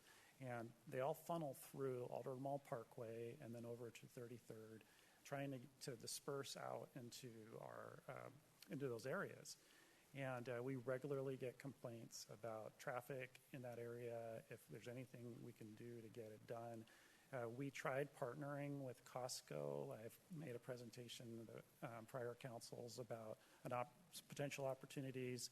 We were not successful in being able to reach an agreement with Costco. I think once they saw the costs of it, they kind of said, we don't want to take the lead on this, but if the city wants to take the lead on it, they might be willing or able to participate in funding. We've talked with other business owners in the area. They like the idea of improving traffic, and some might be interested in contributing. But either way, we just hired a design consultant. We will start the process of putting together a study to identify different improvements, and those could be as kind of simpler improvements where maybe we would do some restriping, maybe add a turn lane, maybe add a traffic signal, to as elaborate as maybe building a whole new road somewhere. You know, we don't know what that study is going to say. It's going to involve the public in outreach. We're going to talk with council through that process. We're going to develop a list, and then we'll phase it in over time, these improvements. 42nd Grid Street project is another project that staff has been working on for years and will continue to work on. This is a brand new grid street in the heart of our city center. In the map there, you can see in orange the new street, basically breaking down these long, big rectangular blocks, mega blocks, into smaller square-shaped blocks that are more the size of what you would see in an urban downtown setting, like downtown Seattle or Bellevue, that type of thing. It creates a more walkable community. It creates better circulation. It really is actually kind of more like a linear park, too, in a way, if you could see the renderings, where we'll have wide sidewalks and nice street trees and landscaping. And it's directly adjacent to the planned Town Square Park, which is at the existing Goodwill site that land's been purchased by the city. And we've been working with the Parks Department that we plan to coordinate those projects so that we can open the projects roughly about the same time. But we're talking many years from now. So I put on there a year of 2032 for year of opening. And a lot of that is because of funding. We're going to need to acquire a significant amount of properties. Those are expensive. And we will pursue as many grant dollars as we can get. We've already secured a lot, and we will continue to do that. We've also, council already approved the tax increment financing, which a lot of that money will go to the property acquisitions. So over the next 5 years, I anticipate we'll be able to secure the key roughly 4 parcels that we need, and then we can then move forward with construction. We also have a slide here for the next light rail station planned in Lynnwood. This is the one that's likely going to be constructed on the west side of Alderwood Mall along 33rd Avenue, just north of 188th Street. Well, staff feels that we really need to kind of stay ahead of Sound Transit in that effort, and that we kind of need to drive the ship, if you will, that Sound Transit plans on putting a station there. Well, what do we want that area to look like? What does the city want it to look like? It's not going to have a parking garage like the existing light rail station, so people are going to get there by transit. They're going to walk there. They're going to bike there. They're going to live by there. They're going to work by there. It's going to have a different feel to it than the existing station. So do we still want a little 4-lane roadway out there? Do we want to restripe it to a 3-lane roadway with bike lanes? Do we want to put a mixed-use trail that can get people to and from that light rail station? Do we want to break down those mega blocks into kind of smaller pedestrian-oriented blocks? This is the kind of stuff that we're starting to work on with our consultant. We plan to bring this back to council as well to get feedback. I just showed some early sketches here of some of the lane changes that we potentially might be able to implement. And some of these might be built by developers. Some of these might be built by the city. Some of them might be mitigation for Sound Transit. So this is a big deal, and we just wanted to let council know that staff's working on this, and we hope that we can implement a lot of those improvements by the time the station opens in 2037-ish. We'll see if that date stays. Okay, so I'm going to pause there again. The rest of it's on transportation funding. There was a lot there. We want to get feedback from council on these are the projects we're currently working on. Like, remember that slide I showed you what we did over the last 20 years? I want to hear from council if you feel like these are projects that you want to continue to invest into and implement over the next 10 years. I think Council Vice President. Thank you. Really good projects that you picked. Ideally, for me personally, I know we have it. I just didn't think to pull it up prior to the meeting, is to look at the 6-year plan or the 10-year plan and which ones did we not pick? You know what I mean? And just make sure that these seem to be like the, for lack of better terms, like highest need or priority. But I would like to maybe, revisit the ones that we're not picking. And then I did have a specific question about the Costco site, because I could have sworn, did we not have a development agreement with, I know that's like the whole, because it's Home Depot, it's the apartments, it's the Costco. I could have sworn that there was like something in place where the road would be developed as part of that development to accommodate for all of that, because we knew what was coming in, and the malls wasn't going anywhere. And if anything, they've just put more stuff on the parking lot of the mall. Did they not do any improvements back then? I could have like sworn that it was engineered for future kind of use. Did that not happen? So I think I heard two questions there. The first question was which projects didn't make the list, and I think we'll get into that in the next part of the presentation. Okay. So we kind of put together like transportation funding packages. So one was more paving, one was more non-motorized projects, another was traffic safety. These are projects that are not currently funded. That I shouldn't say it that way, because even these projects, they do include a non-motorized component in a lot of these projects. So even though some of these might seem like road or car projects, a lot of them really have a huge transportation or non-motorized element. But I think we'll get to that, and if we don't, we're happy to talk about that more. So if you don't mind holding on that question until after the next part. But to answer your question about the Costco improvements, let me go to that slide.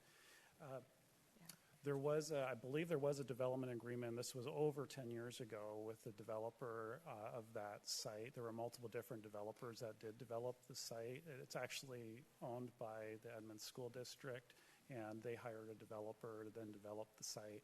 And they went through an environmental process that identified what transportation improvements were needed to support the site, and that included what we called the Costco Ring Road. It's kind of similar in some ways to the PFD Ring Road, and that was constructed. That was mitigation for that project, and also the 182nd, which is the road that runs between Home Depot and Costco, the east-west roadway. That was built and paid for by the developer and the school district, and those were the mitigations that were required.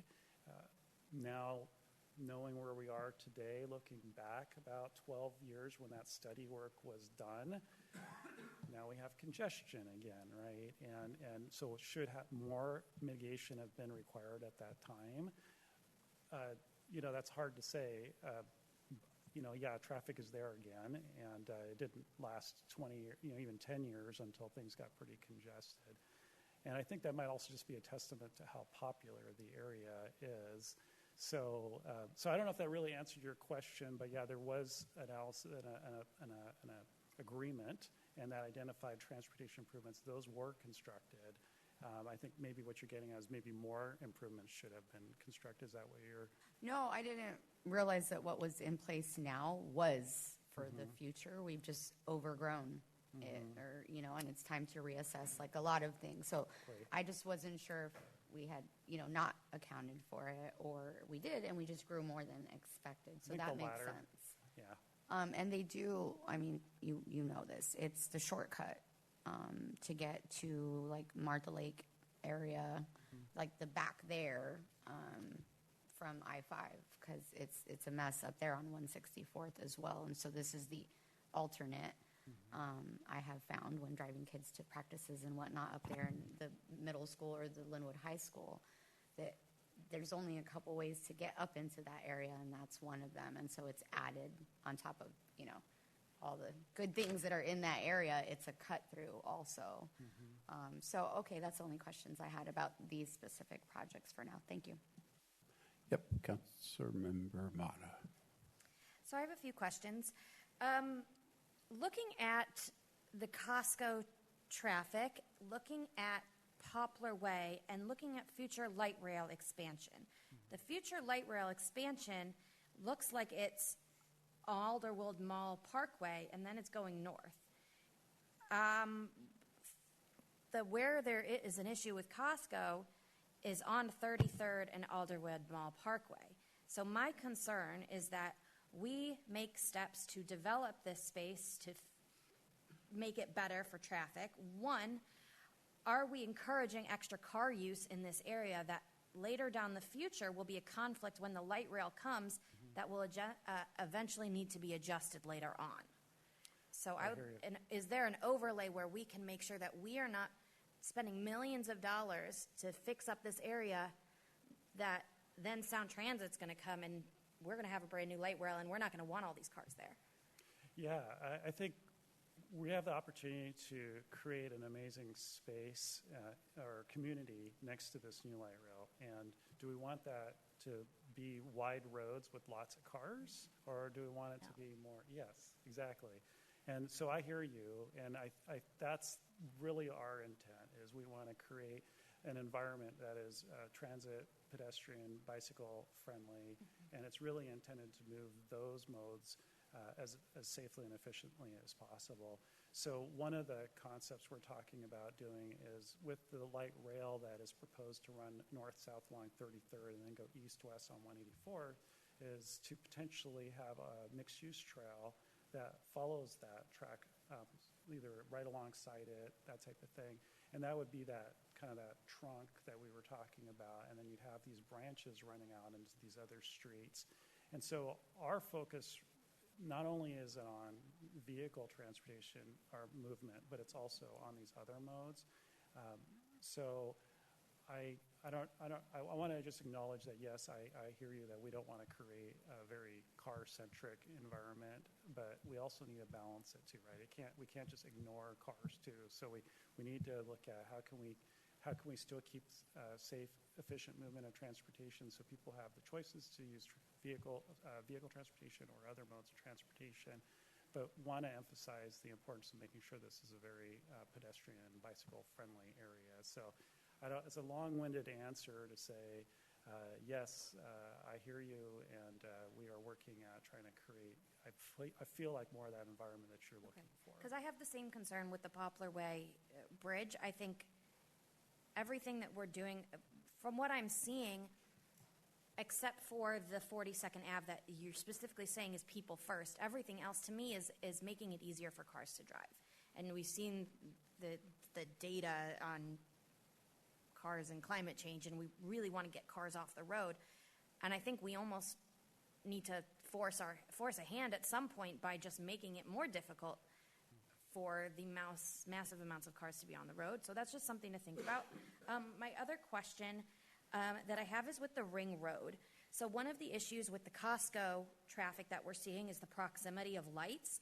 If you go to the PFD Ring Road diagram, there's already a light at 36, and then there's also a light above that for the highway, and then there's also a light after that on whatever street that is. So we're going to have 3 lights very, very close together. Are we talking on 196th On Street? 196. We already have a light on 40th. We're going to be adding a light between 40th and 36 when there's already significant traffic right there during peak rush hour times. That's a huge concern I have. So that one will be not signalized. Okay. That'll be a right in, right out only. Okay. So it will not be a traffic signal. It will not be traffic. Okay, But that's the one on the north, 36, yes. that's kind of the back entrance to where the Chuck E. Cheese used to be. Mhm. That one will be signalized. Okay. Okay. I just want to state my concerns about the traffic there. It's already really bad, and I want to make sure that we're not making it worse in the long term. If, from my understanding, this road is needed for really construction purposes so that we don't have to tear everything down at one point from what PFD has shared with us about it. So that's my major concern there. Lastly, you asked for feedback on, these projects. Are you happy with the direction we're going in?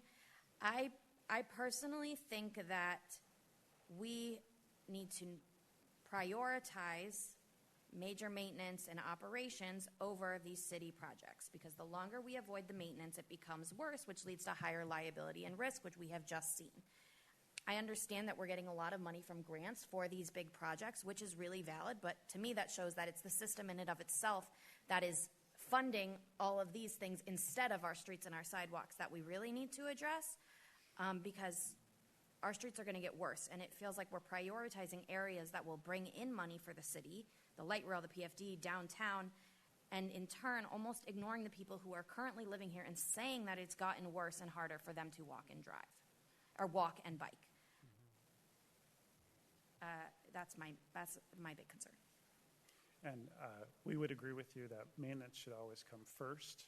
And so we will get into that some more in the latter part of the presentation, that you really need to fund and take care of what you currently have before you really start investing into others. But it ends up becoming a balance too, right? Do you fully fund your paving program, but then not build amazing projects like this project, the PFD Ring Road project that was going to bring an amazing and community, to our city. So we really try to get as much done with the limited funding we have. So I don't know if it really answered your question, but I hear you.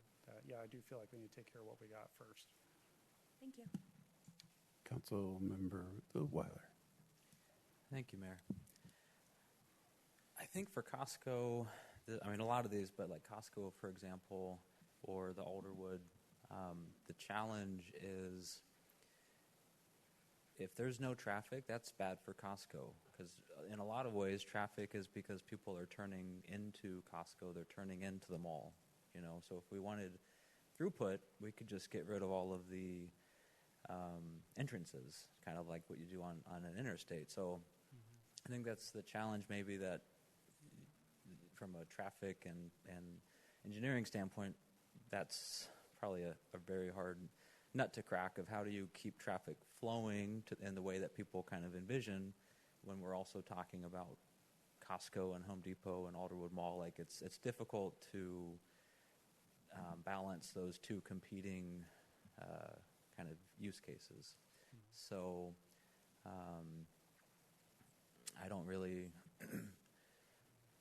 I'm just mindful of the pain that you guys are probably going through with some of these, trying to figure out how do you balance that. I think for a lot of these projects, I don't know where we talk about this. I just wanted to throw it out there. I think we've talked about, you brought up road diets. Road diets are kind of one of those things that can cause people to get a little bit emotional, but you look at the data and it doesn't necessarily have any negative impact on the flow of traffic, and in fact improves traffic, and it helps from a cost standpoint, which we've talked about, being very mindful of that. So in terms of ideas for like further policy discussion or getting into the weeds at the appropriate time, we've talked about road diets, we've talked about quick build, other strategies that we could maybe empower to do more projects if we took different approaches. I think there's probably a lot of interest in that. I just don't know when is the right time to help provide that direction and get that codified in the right way. But my question is really, and then I'll just pass it over to whoever has it next.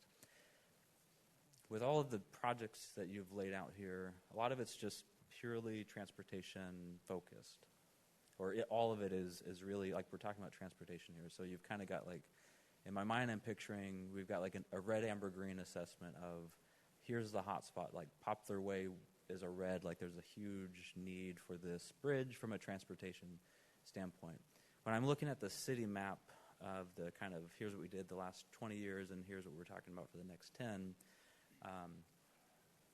how do we think about the underlying utilities? Because I know when we do a road, we want to do all the underlying utilities because usually they're overdue regardless of where you start digging a hole. But if we were, I guess what I'm kind of thinking about is if we had like a red, amber, green of from a transportation standpoint, here's where we think there's a big need from a safety standpoint or mobility perspective. but then also from like the utilities, what would that look like? Because that would just be an interesting discussion, I think, of do we want to prioritize, maybe a road project is kind of a yellow, but the underlying utilities are ready, way past their life cycle, so we might decide, well, let's prioritize it as a utility project, and then the road is not quite a nice to have, but it's just we've accelerated it more than if we were only looking at it from a transportation. So that's a lot of stuff. I don't know if that, how do we encompass that thinking? I have an answer, but I think these guys are ready to talk. Nick might actually be great to answer this one. So you've touched on something that we actually do focus on. We try very hard to focus on any of our projects when we're generating them to make sure that we're killing as many birds with a single stone as we can, for the euphemism. It's a 48th Avenue project that we have in design right now is a prime example of that. It's a project we're looking at increasing non-motorized transportation through there while also rebuilding the street that's in bad shape. But that project is generated and on our map and going through based on the utility need that's underneath. What are the project limits? So the project limits for that one are 196 to 200th. We have a lot of dense housing in that area. The sewer line is undersized, and it has been identified to be upsized. So we're combining that project in order to be able to put that out, so it's addressing both concerns in a single shot. And we do that with a lot of our projects. We look for the overlap. We look to see where we can buy efficiency in our projects to both cover our transportation needs, vehicular if they exist, non-motorized being added in there, and utility when it comes through. So just to clarify, so are we kind of in a safe spot that we could purely look at it from a transportation lens, and then the utilities would just be kind of taken care of as part of that, or are there areas of the underlying utility infrastructure that is more critical that we might want to accelerate that? That's what I'm not sure. There isn't a one answer fits all there. We can have utility projects that are a very high necessity. And by having that project in that area, the road is also in bad shape. We'll do the road at the same time. Then there are projects where we're building a new street, we're doing something, so we're going to increase our backbone, our redundancy in our water lines. 42nd could put a water line down there in order to further fill out our utility system and get the redundancy needed to supply the area. So it goes both ways. It's not that one drives the other. We try very much to identify a need and then see what needs to come in also at the same time in order to fill out the project and give the best impact for the citizens. Yeah, we try really hard to put the water line in before we pave the road. For all utilities, there's a 5-year moratorium for cutting into fresh pavement, too. So it behooves us to plan in advance. Yeah. How old is that water line? If we suddenly get a break, we're cutting into that fresh pavement, and we don't want to do that. Yeah. All right. Council President. I'm glad you kind of mentioned that. I mean, you asked for just feedback about direction, and I'm looking at this map, and it's really easy to see that this kind of follows the trajectory of not only light rail, but really where our residents and that density is or is going to be. It's where our tax base is. It pays for everything in the city. And it's where our development potential is, which is just going to complete that circle, and we're going to start that whole cycle again of just working to grow the tax base. So it makes sense from my perspective to focus limited resources on projects that are just going to feed the whole positive feedback loop. And most of these are rehabilitative in nature. You mentioned a number of times here, for instance, the underpass project. That area is sorely in need, and that will connect a whole new area of development just south of there with our downtown core and potentially our new summer market at some point. You're breaking up mega blocks, which is massive for increasing pedestrian access and multimodal access. And it's all going to lead to pedestrian safety. So I think if I had one just comment to make, really, it's just that on the Costco area that we just get 2 roundabouts there. That's I like roundabouts. I don't know. It'd be crazy, but I think it'd be a lot of fun too. Oh, the roundabouts. Okay, Councilmember Owings. So I just want to say, because you want feedback, I like what you got going on with the downtown area. Making it more bicycle friendly, pedestrian friendly, especially right there by the light rail station, and potentially people will utilize that to get to our new developed area when they ride the light rail there, right? To go to concerts, those kind of things, right? One thing I do want to, some of my feedback with the whole Costco anywhere around the mall, and it might not be as popular because we all agree that we would like less automobiles on the road, but that area specifically, anywhere around the mall, especially because of its proximity to major highways, we kind of do want to make sure that it's still car friendly as well, because we do have a lot of people that travel in from outside the city on those major highways. So I would say that's the only place that we would still, I would personally say we should still prioritize cars the same as pedestrians, because we do need to make sure that's walking friendly, bicycle friendly as well, because we've gone over other information where it's just, if it's a normal bike lane, people tend to still not use it because they still don't feel safe. So we would still want to prioritize safe bike lanes and stuff like that, but I wouldn't want to do anything to push people from coming to our mall, because that's kind of a huge revenue source that we want to make sure that we keep, so we can do all these other fun things. But yeah, that's the only feedback I got there. If I can add to that, Costco and Home Depot in particular kind of demand a car. I don't know when the last time. I mean, just the trips them alone. If you're going to Home Depot and maybe you're buying lumber at Costco, there's no way you can walk to Costco and walk home with what you're buying at Costco. So that's kind of the balance that we're talking about as we look at these things. Commerce, obviously, being a very important to the city. And so we don't want to set up huge barriers there, but we can encourage other activities. But some of what we have in town just kind of require a car. Councilmember Partial. Thank you. 1 2x4 at a time, right? On the light rail too. Yeah. I think I want to be cautious on all these projects. I do think they all have a multimodal bent to a certain extent. Like, people hear the name Ring Road and they think, oh, that's just for cars, or they hear the underpass and they think, oh, that's just for pedestrians.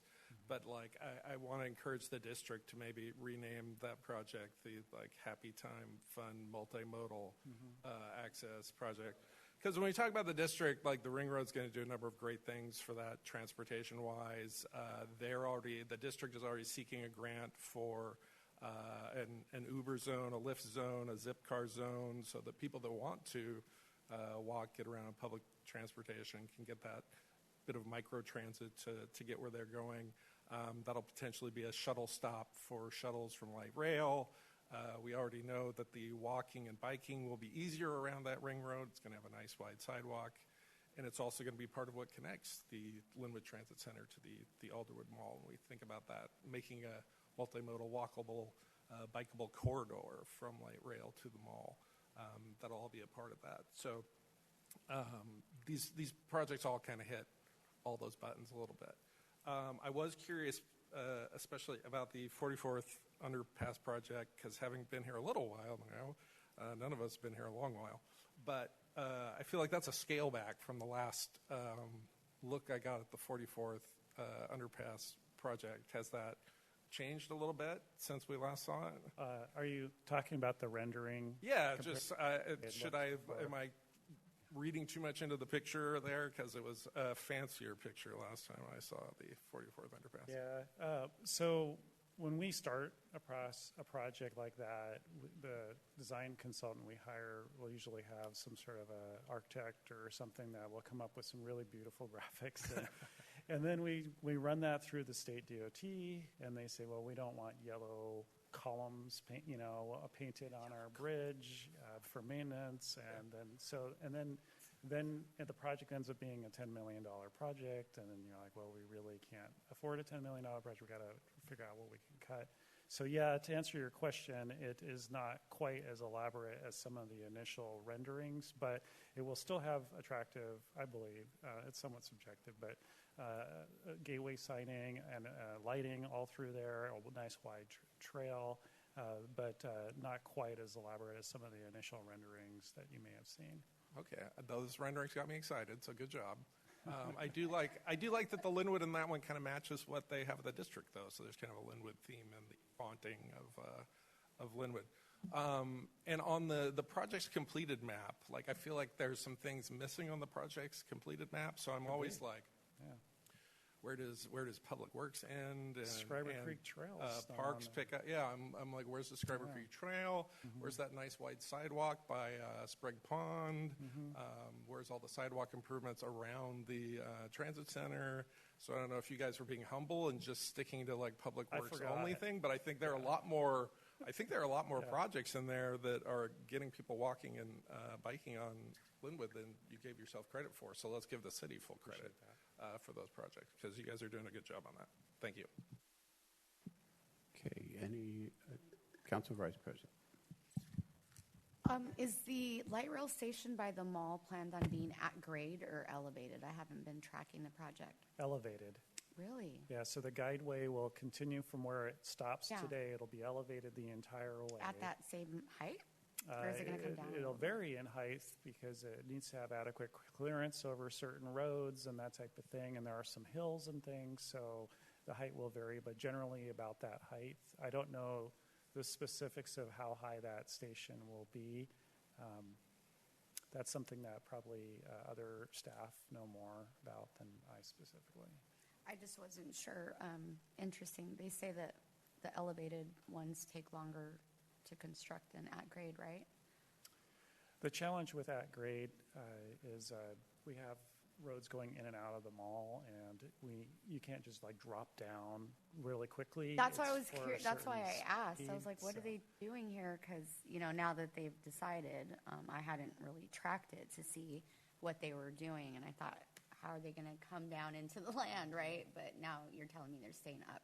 Yeah, it'll be elevated the entire way. On that same project kind of questioning, I see that you guys are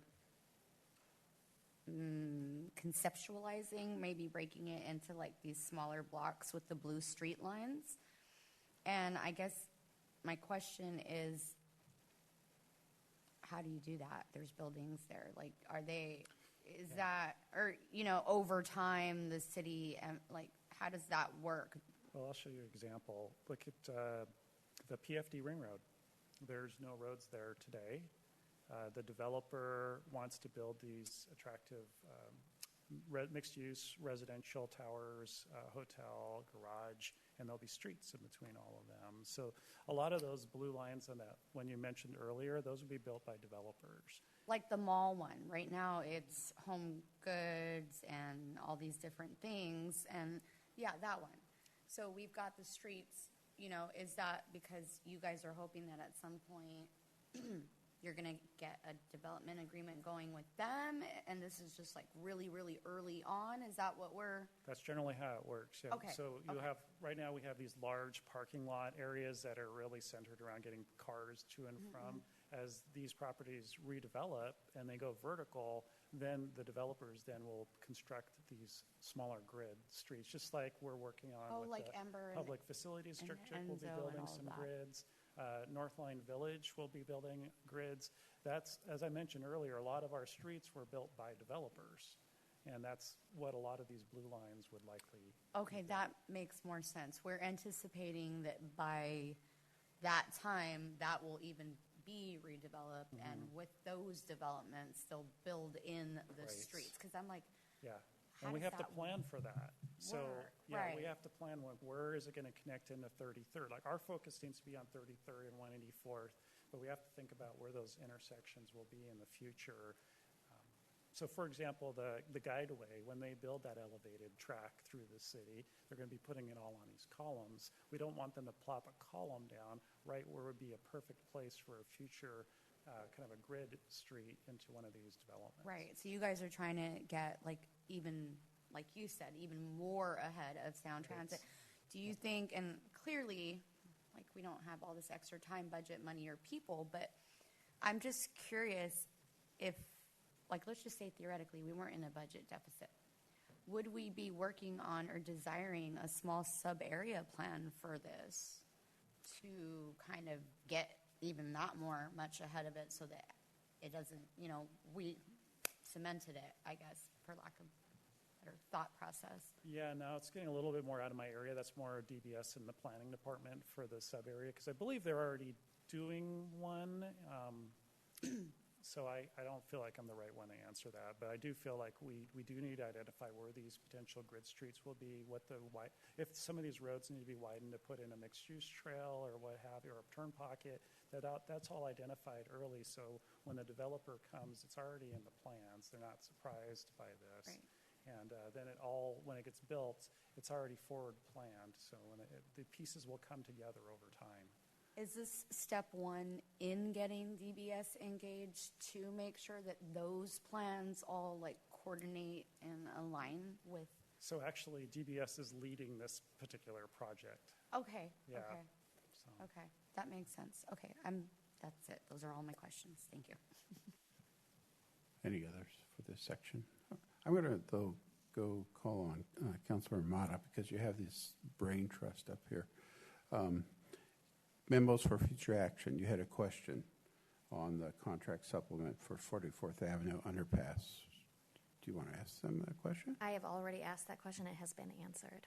For the record, would you like me to ask that question? Yeah. Okay, so my question was for the 44 underpass, if it can be outsourced, the design, engineering, kind of that element of it. It's $840-something thousand.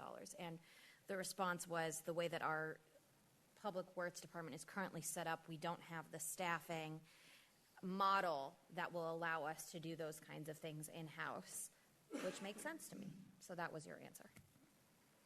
And just to add to that, construction comes and goes. So you could have a very intensive project that's going to require a significant amount of staff to manage the construction of it, and then the project ends, and now you have to lay people off. Yeah. And so what we try to do is we have a construction management team that we want to keep them busy all the time, and then those extra kind of like peaks, those are outsourced to consultants, and those generally are more complex projects like our federally funded projects that require a lot of documentation. So that's been a very effective model for us, and that's why we do it that way. Awesome. Thank you. Very good. Next phase. Funding. Time check. Are you guys, I don't know if we're going over or not. It seems like we are, and I'm happy to continue on. Well, this originally was 2 presentations. Yeah. You're good. Rolling. I think you're good. Okay. Like I say, it's like baseball. It can go on forever, Okay. So. I was trying to get done by 8:15. I'm sorry, but I didn't do it. That would still be a record for us, so you're good. Okay. All right. So moving on, transportation funding. So really, we're talking about in our budget, we have these dedicated capital project funds. And essentially, I narrowed it down to 5 basic funds. They're listed here on the presentation, but anywhere from other types of miscellaneous or capital projects to transportation to building type projects, parks and rec, public safety. These are not operations and maintenance kind of projects. These are really more projects. I wanted to talk specifically about Fund 360, which is the transportation fund. And I want to explain kind of how that works with the budget. So you have Transportation Fund 360, and it's being fed by these revenue sources or revenue funds. And I've listed those here on the slide. Those revenues go into the fund, and then coming out the other end of the fund is the expenses. That's those projects we've been talking about, how we pay for those projects. So the money comes in from various locations, and it goes out to other various projects. Just at a very high level, I'm going to kind of go through each of these. I'm happy to, as we kind of get into the conversation later, to talk more specifically. But these are the funding sources historically that we've had for Fund 360. The first one being what was called the Economic Development Investment Fund. This was a portion of construction sales tax. So when we have a large project that's being built, that portion of the sales tax, there was a percentage of that council, many councils ago, established a fund that would basically strip off a certain amount of the city's sales tax revenue, which would go directly into this fund and then would be used to pay for other projects that could then spur new economic redevelopment, and then the cycle would continue. That was suspended in 2020 when we were going through some budget challenges, and that fund no longer receives any funding. It still has some money in it, and we will probably expend all the remaining fund now with the Poplar Bridge project. So no money going in, but money coming out. So essentially this fund is no longer a revenue for us. Then there's transportation impact fees, Fund 110. These are fees that developers pay when they're building a new development. So for example, we might have a property that it's currently a strip mall, and they want to tear it down and put in a 6-story apartment building. And let's say that strip mall generated 50 trips during the peak hour, but the future will be generating 200 trips. So the developer then is required to pay a fee for the additional 150 trips that that site is going to develop. And they could range quite drastically depending on how large the project is. They could pay $50,000 to maybe $1 million for one of these larger projects just in their transportation impact fees.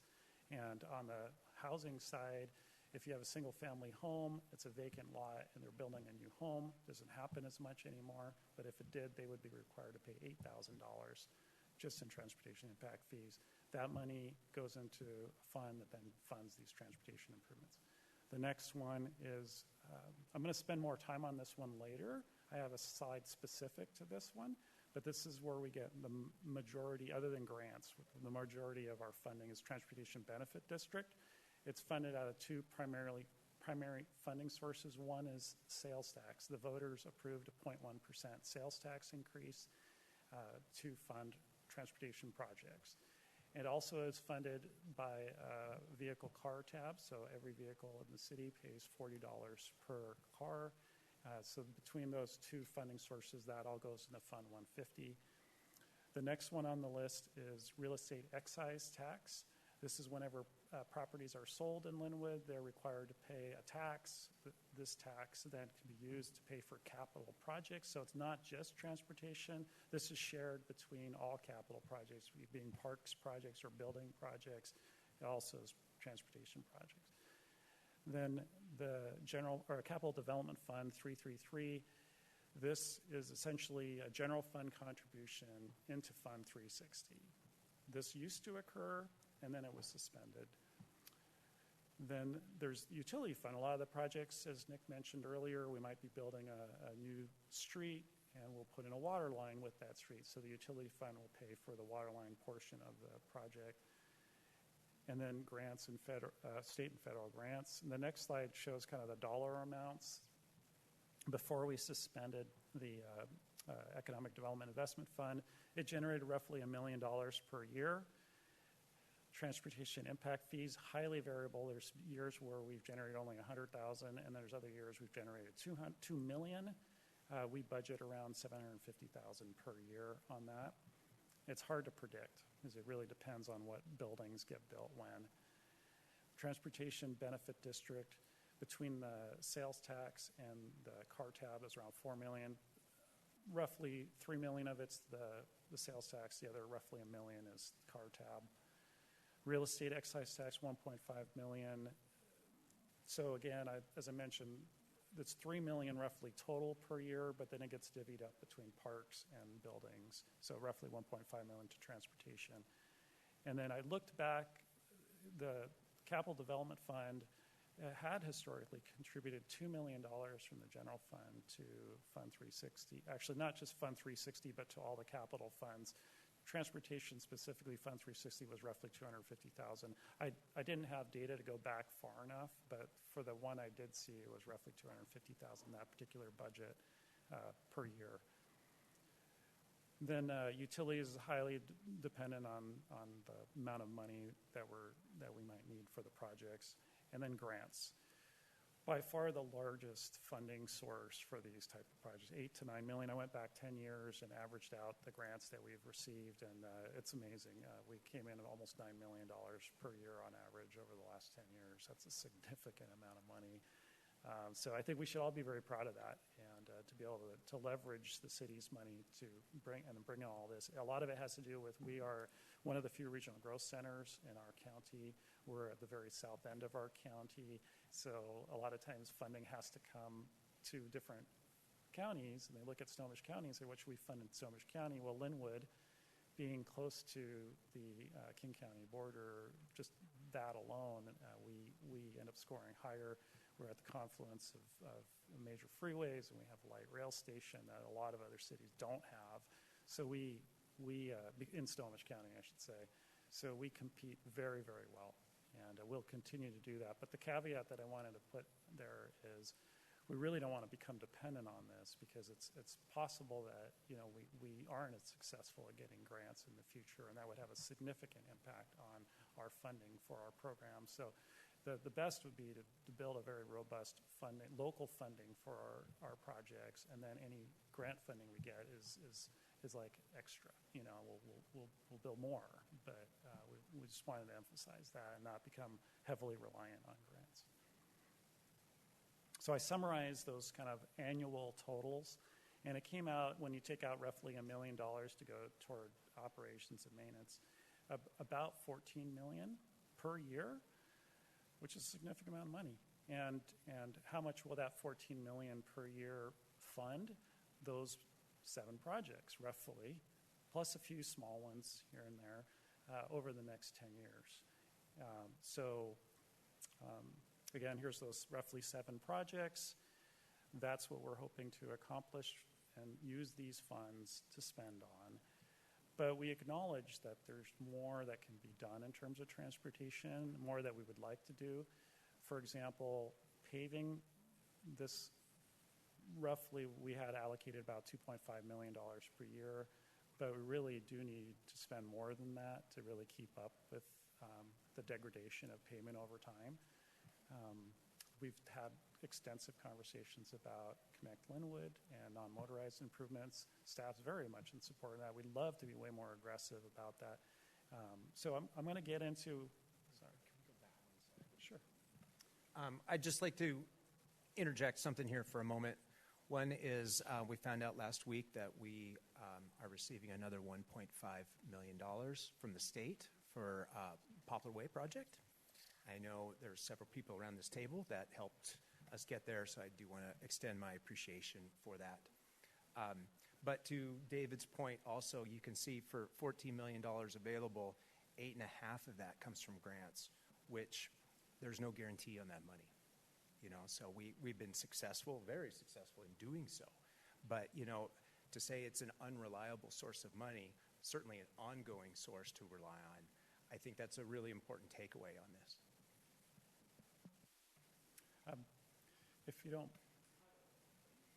If that's okay. Okay, thank you. So one thing Jared and I were talking about, and Nick, we were trying to figure out, there's a lot of information, as you can see here, at how do you present this, really. And so the way we present it is that $14 million will go toward those projects. But if we want to do more, what are some things that we could maybe do more of? And so we put together what we call these just 4 or 3 packages, and I'm going to talk about those briefly. The first package would be potentially do more traffic safety improvements. So one of the things I would like to do is develop what I call a road safety plan, where we look at where all the collisions are occurring in the city, and then identify any kind of hot spots, if you will, and come up with a list of improvements, prioritize those, and start paying to implement those improvements.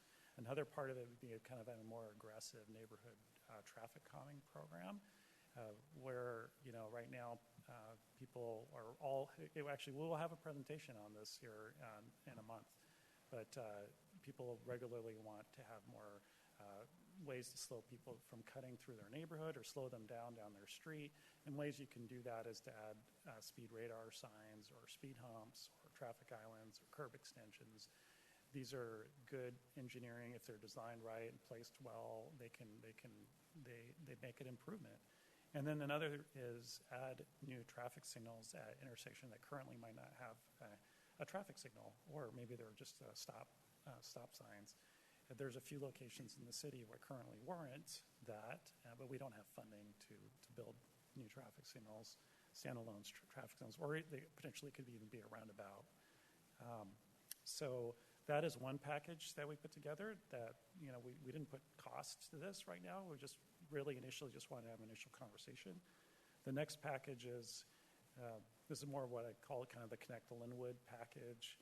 And on the green lines, just were some random streets that I feel currently don't have they have very little walking areas along the street or any bike improvements on the streets that we could be more aggressive. Their initial slide that we showed had a lot of investment in city center and around the mall. This slide shows a lot of investment outside of those areas. So this is kind of to further the Connect Lynnwood improvements that we talked about prior conversations. Package 3 would be to be more aggressive on paving our roadways. Like I said, we feel like we can't fund as much as we'd like, so we currently focus on just those critical arterials. We really don't pave very many of our residentials, and we really need to increase that to about $5 to $6 million. We did have a consultant that recommended that number. I'd like to have a presentation to council again at some point later this year to talk about this specifically, how that works. And so yeah, that would be potentially another funding package. And I'm trying to think if this might be a good stopping. Well, let me get through all the presentation. Maybe then we'll just open it up. But these are potential revenue sources. So if council wants to do more, these are potentially ways that we could generate more funding as an option. We could look at what I called refunding economic development investment fund, which would probably be like a budget. And then the next budget, if as we prepare the budget, if that's something that council wants to do, that could be an option. Another option would be to increase those impact fees, the transportation impact fees. Like I said, is right $8,000 per single family home. We could probably justify as high as $12,000 or more. So that's another option. We could look at increasing the sales tax. It's currently 0.1%. The law allows it to be increased as high as 0.3%. Another option would be to increase the vehicle car tabs from $40 to $50. That's the max allowed by the state. Another option would be to do a bond measure, like a property tax increase, essentially, to use those funds to pay for some of these improvements. I know there's been cities out there that have done levy lid lifts to fund like a Connect Lynnwood kind of type of projects. We could restart contributions from the general fund. We could look at red light or the speed camera revenue for traffic safety. So that definitely is part of the code that was prepared, that some of that revenue could be used for safety improvements.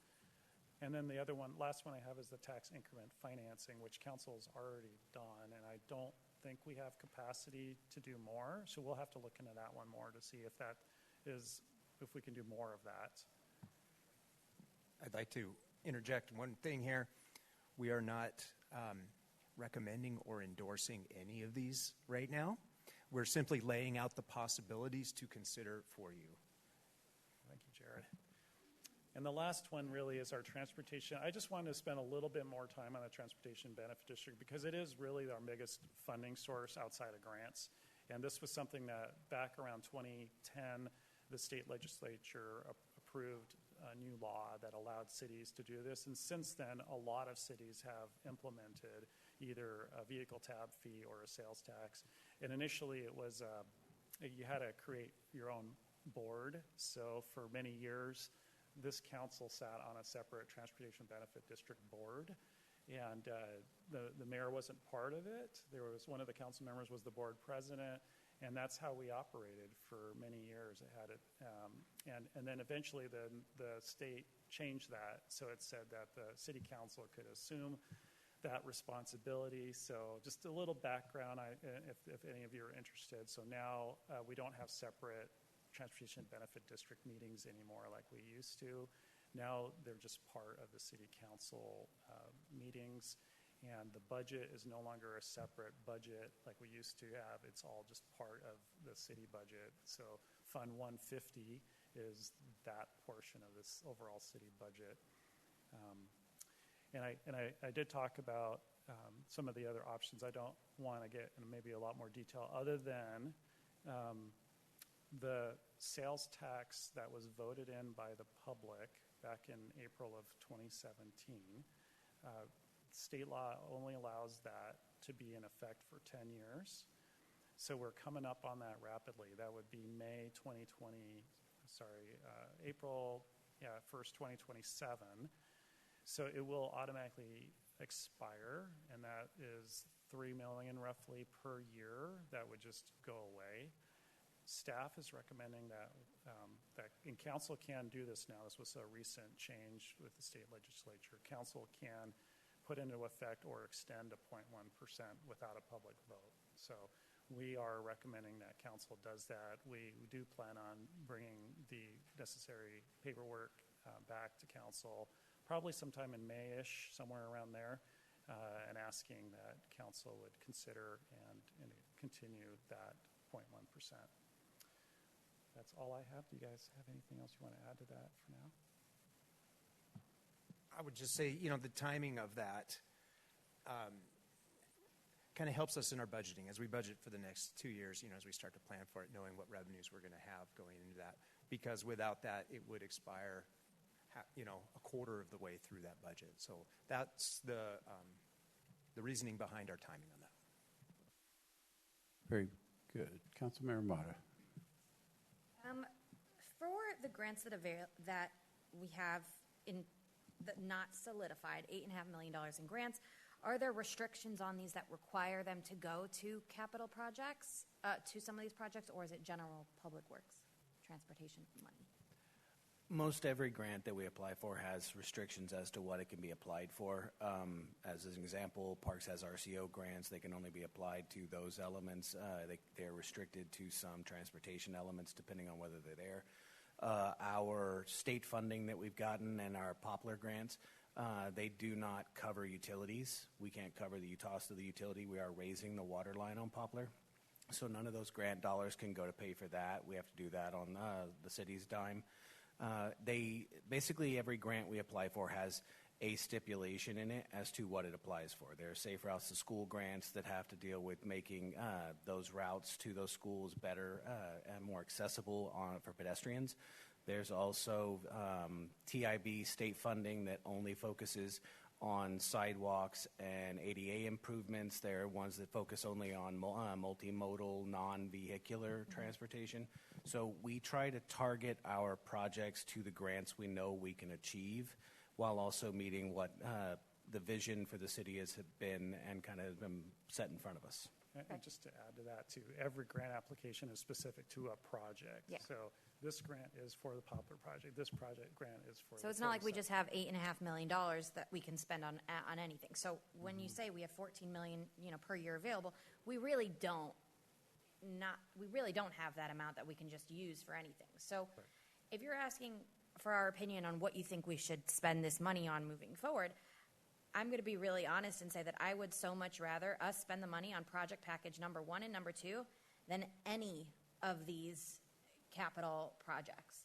I would so much rather do that than the Ring Road, the Costco, all of these things, because I think the longer that we avoid maintenance to things that help people get around safely, not just in their cars, but walking and biking, I think it's going to come back way later in ways that are going to harm us as a community. And I think the longer we put it off, it just gets worse. So I think the next step that I would love to see is I would love to see us opening up to the community the same type of, maybe it's a town hall, maybe it's something so that people can share really more of their insights on what they want us to spend money on. Because I've talked to people about, the PFD Ring Road, and the comments are not great because they don't see the value that the PFD is bringing to the city. And, I can sit and share the info from our presentations a million times, but if this is a large investment that people would rather have going to more bike lanes, going to more safety, I think that we should 100% do that. So that's my opinion. Councilmember Mott, I need some clarification. Yeah. When you're saying you would like it to go to kind of those Connect Lynnwood, are you talking about maintenance projects like paving streets, improving site, like fixing old All the sidewalks? things that you have written here for the walking and biking improvements. Some adding specific to walking, biking improvements? Yes. Okay. I don't want to, the sidewalks, all that. Package 1 and 2. Okay. I think that we have to look at our city as a whole. We had this whole amazing conversation about how people want to get around, what's stopping them, all of that, yet all of these projects that we want to work on are not really addressing those things. And I understand a lot of these were put in place prior to our council and things along those lines, but that's what I think. I've got Councilmember Lutweiler. Thank you, Mayor. Well, it's a challenge trying to figure out balancing the needs of today, but also what do we need to put in place for 20, 30 years or longer. And the funding dictates where it can go. TIF is applicable for specific projects. So I found myself, like many people, watching YouTube videos over the weekend, except the YouTube video I was watching was a city council meeting from 2015 when they were passing the ordinance for that economic development fund that was suspended, because I was curious to know more about how did it come about, why was it suspended, this is maybe not just a soapbox. I think it's important context for us and for everyone listening. Council did a resolution in 2012 saying, very long-term thinking of trying to provide funding and development for the city. So Resolution 2012 turns into an ordinance in 2015 where the city council unanimously says, yeah, let's take this portion of the sales tax revenue that's coming from construction and apply it towards assisting with this type of continued development. So it's a very logical, and I was like, wow, great idea. Director Kleitsch, who I think at the time had helped bring it forward. And then it was suspended through an amendment to the ordinance only for the year 2020. And I thought, well, why is it still suspended? Maybe we lost track of it like utility taxes. I don't know. Let's find out. And so from what I gather, it was just kind of kept suspended as a way to pay for the costs incurred with the jail. And it's this trend. I call that out because I think there were decisions made. There was this trend that I think the effect was kind of hollowing out the city in terms of our ability to invest in things like roads, invest in other improvements in order to try to triage the cost of the jail, that the bond payment, that obligation, and maybe that was a way to try to just avoid or delay some of these inevitable tax increases that came about. So I just wanted to call it out. I think it was such a great, novel idea. I think it was short-sighted, and it was not good, in my opinion, that it was suspended beyond 2020 when we know that economic impact that was anticipated really didn't play out to be as detrimental to the city as we were expected. So we've got the budget, we've got budget cuts that we're going to be hearing about of what we're doing for the 26 deficit, but then we're also going into the biennium budget. So I think I'm not closing the door on any specific options. I think we want to, all of us, have a robust discussion on public works in every department, but that's really top of mind to me of, let's get that back in place. I think residents would understand it. It's a sensible, fairly stable revenue stream. But I've gone over, but I just felt that was really important context for people to understand, my taxes are going up and I don't feel like it's making a difference, or I'm not seeing that impact. Well, because the general fund and some of these opportunities were being directed to build the jail. And is that what we want to maintain moving forward, or do we want to try to start reinvesting back into the city in other ways that make a big difference for people, like to Councilmember Mata's point on safer streets in their neighborhoods, not just a cool new ring road for the PFD, which I fully support. Thank you. I was just going to say, the EDIF fund is not also just a transportation fund. It was used for other projects as well. Yeah, So, broad economic development, yeah. I'll give you some history on EDIF fund. In 2000, when did they pass it? It was 2015. 2015. There was a general fund balance of approximately $13-14 million. That kept. There's several problems with the EDIF fund. First of all, yes, it was suspended in 2020. Then the council some of us on the council wanted us to re-examine the formula that was used to create the level of sales tax that the EDIF fund would draw from, because it was a decade from 2005 to 2015. They took an average of the construction sales tax, if I remember right. Yes. Yes. That we wanted to re-examine after 2020, because we cut it because of COVID, we all were afraid and everything. But at the same time, during those years, that general fund balance was going down and down and down.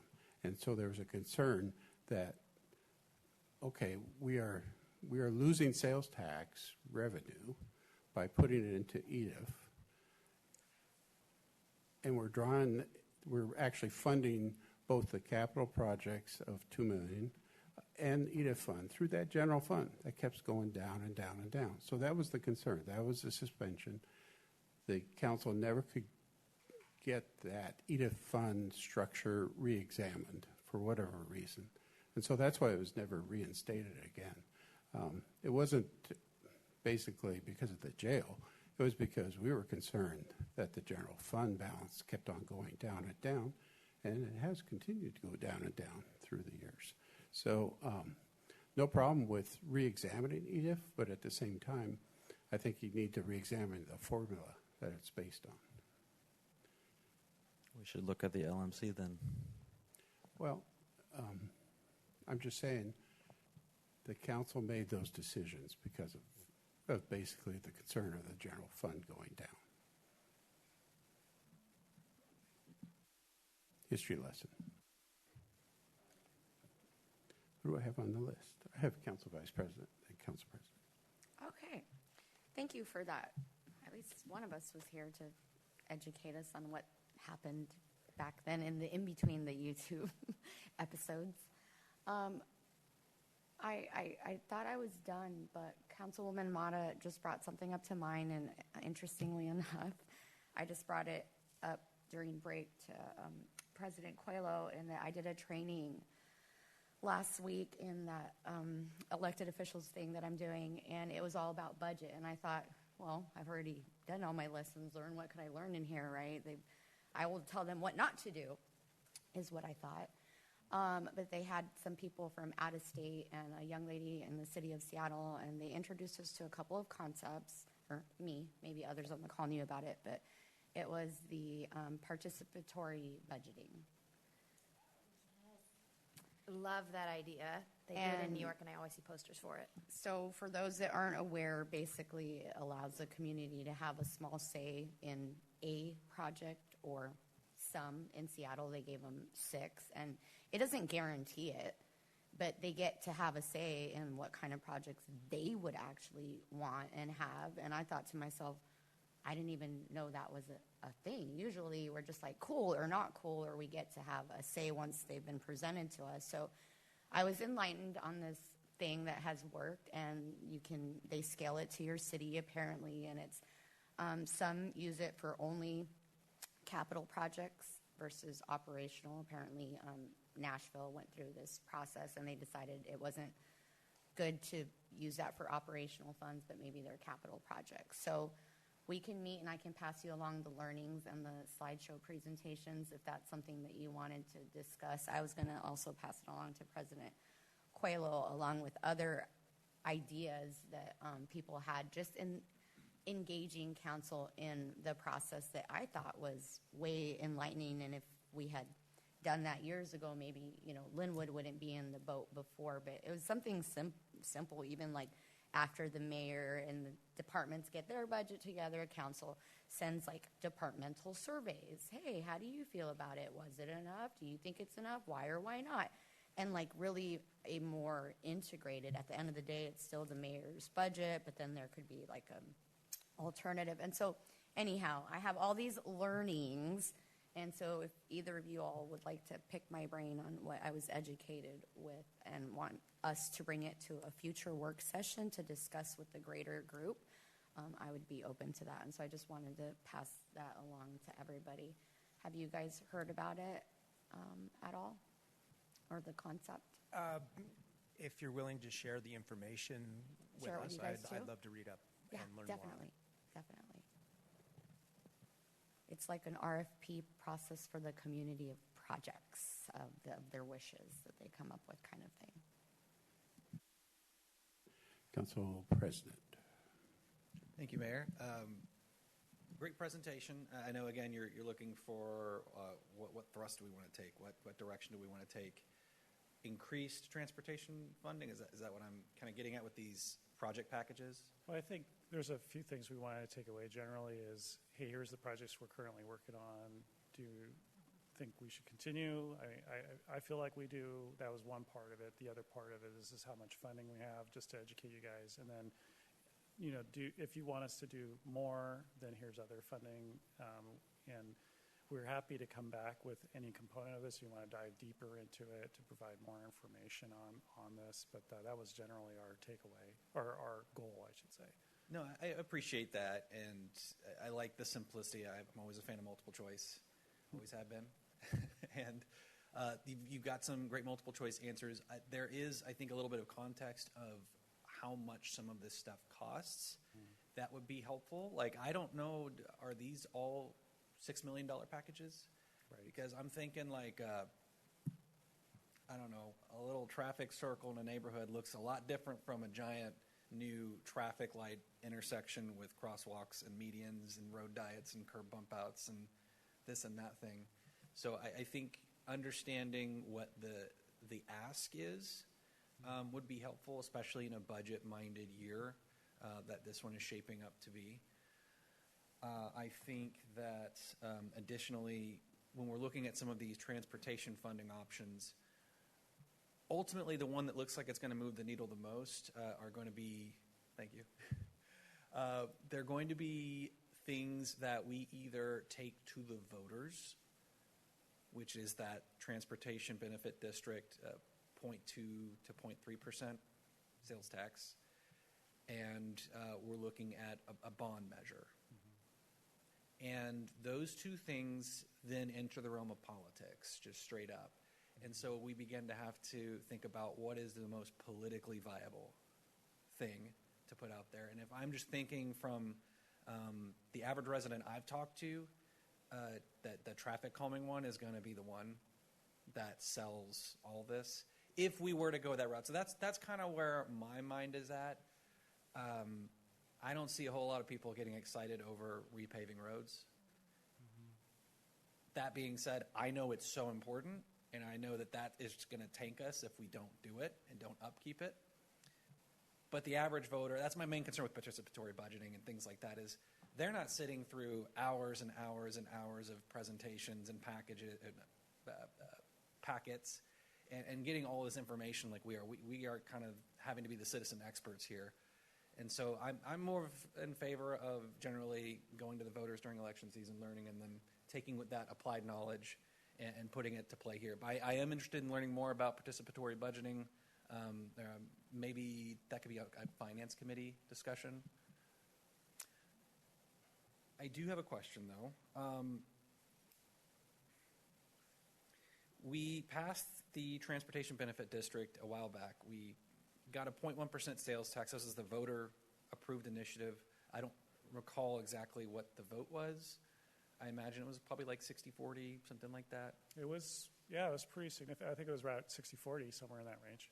Yeah, we got card tab approved fees, and even with that, and I'm going to quote Director Bond in his email to us, he said, increasingly, We have been able to do less and less each year, and we prioritize busier streets with that limited money.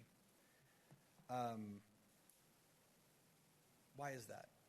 What is happening that is causing us to, even with these big new revenue sources, and I would consider a 0.1% sales tax a pretty significant revenue source. That's like $2.5 to $3.5 million a year.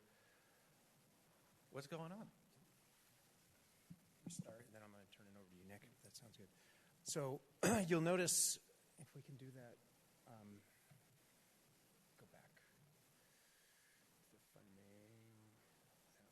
There we go. So we got $4 million, let's say, in the TBD fund, right? And as David was saying, it's about $3 million from the sales tax, $1 million from car tabs-ish, right? A couple years ago, we had to start diverting some of that money into our streets maintenance fund. Fund 111 is what it is. And as particularly gas tax revenue does not meet its projections from the state, our revenue side on that has it doesn't hit the target. So we've had to supplement the M&O Fund 111 increasingly from the TBD amount. So originally when it was set up to do these projects, pavement projects, you name it, that $4 million is suddenly now $3 million, as you can see on this, because $1 million goes into that contribution to Streets Fund 111. So that's one reason why it shrunk. I'll let Nick talk about market conditions. Before Nick gets to, just to add to what Director Bond said, that portion that gets stripped off when the TBD was first established, $0 from the TBD went to Fund 111 for operations. And over the budgets, there's been less and less other revenue going into 111, so more and more TBD. So now we're up to $750,000 per year of the TBD revenue goes just to operations. So if I might add before we move on to the next speaker here.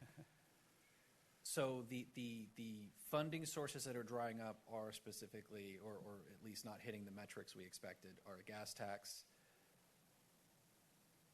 And what else? Okay, so without getting into too much weeds, okay, gas tax, I want to say for this last year, only hit about 75% of what was projected.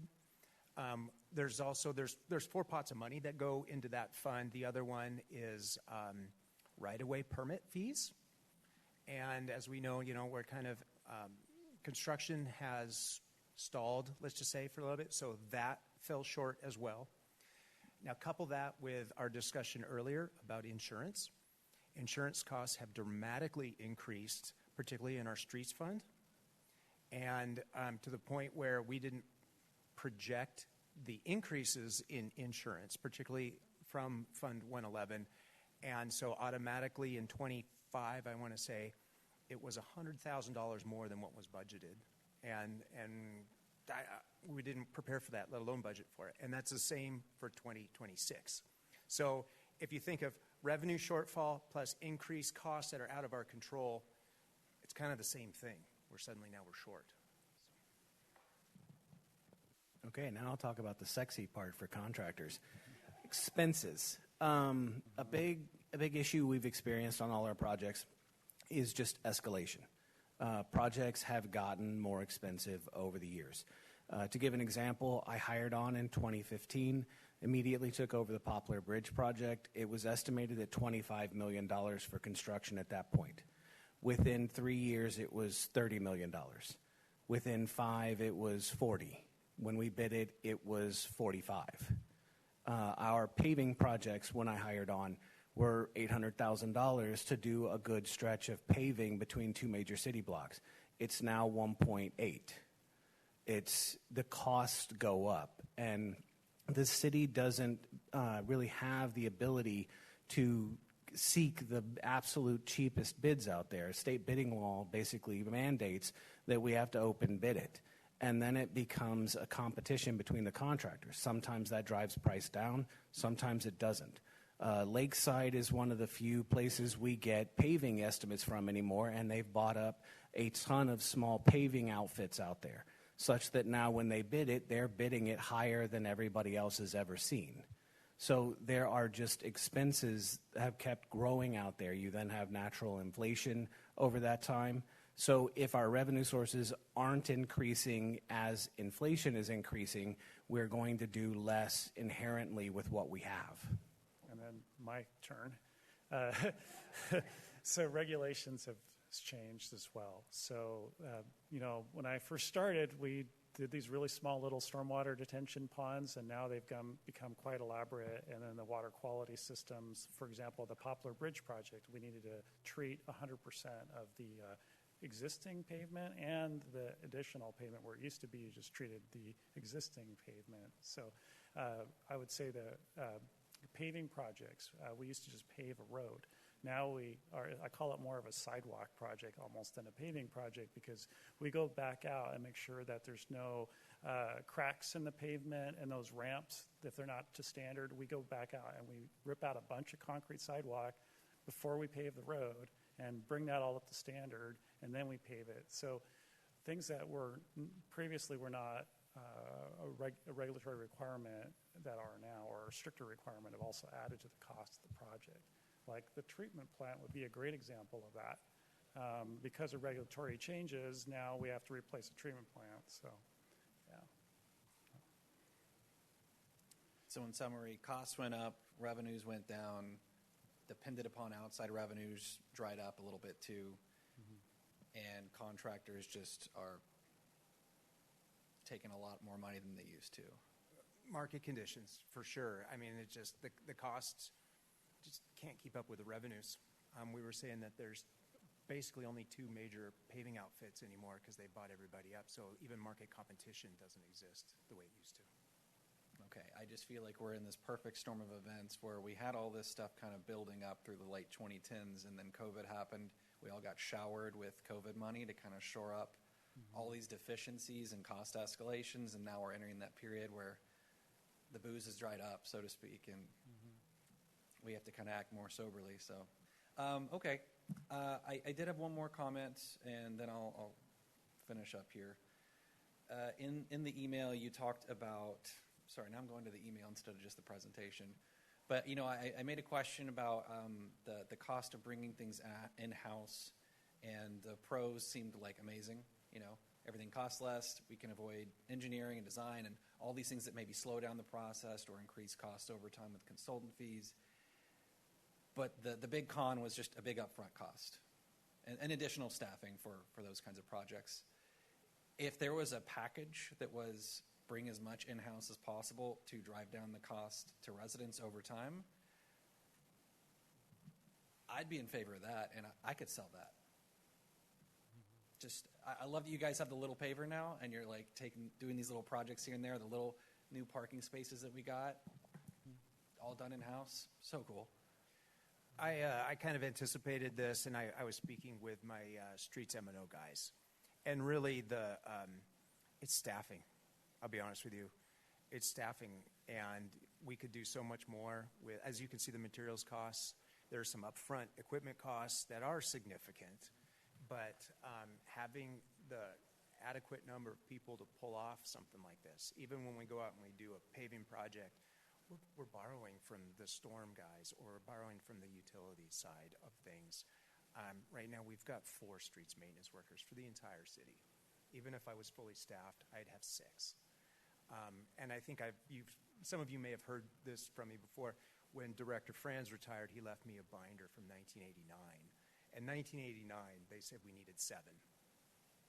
And we just barely got to 6, and we were at 4 for so long. So yes, I think staffing is critical if we're going to do more of this work in-house.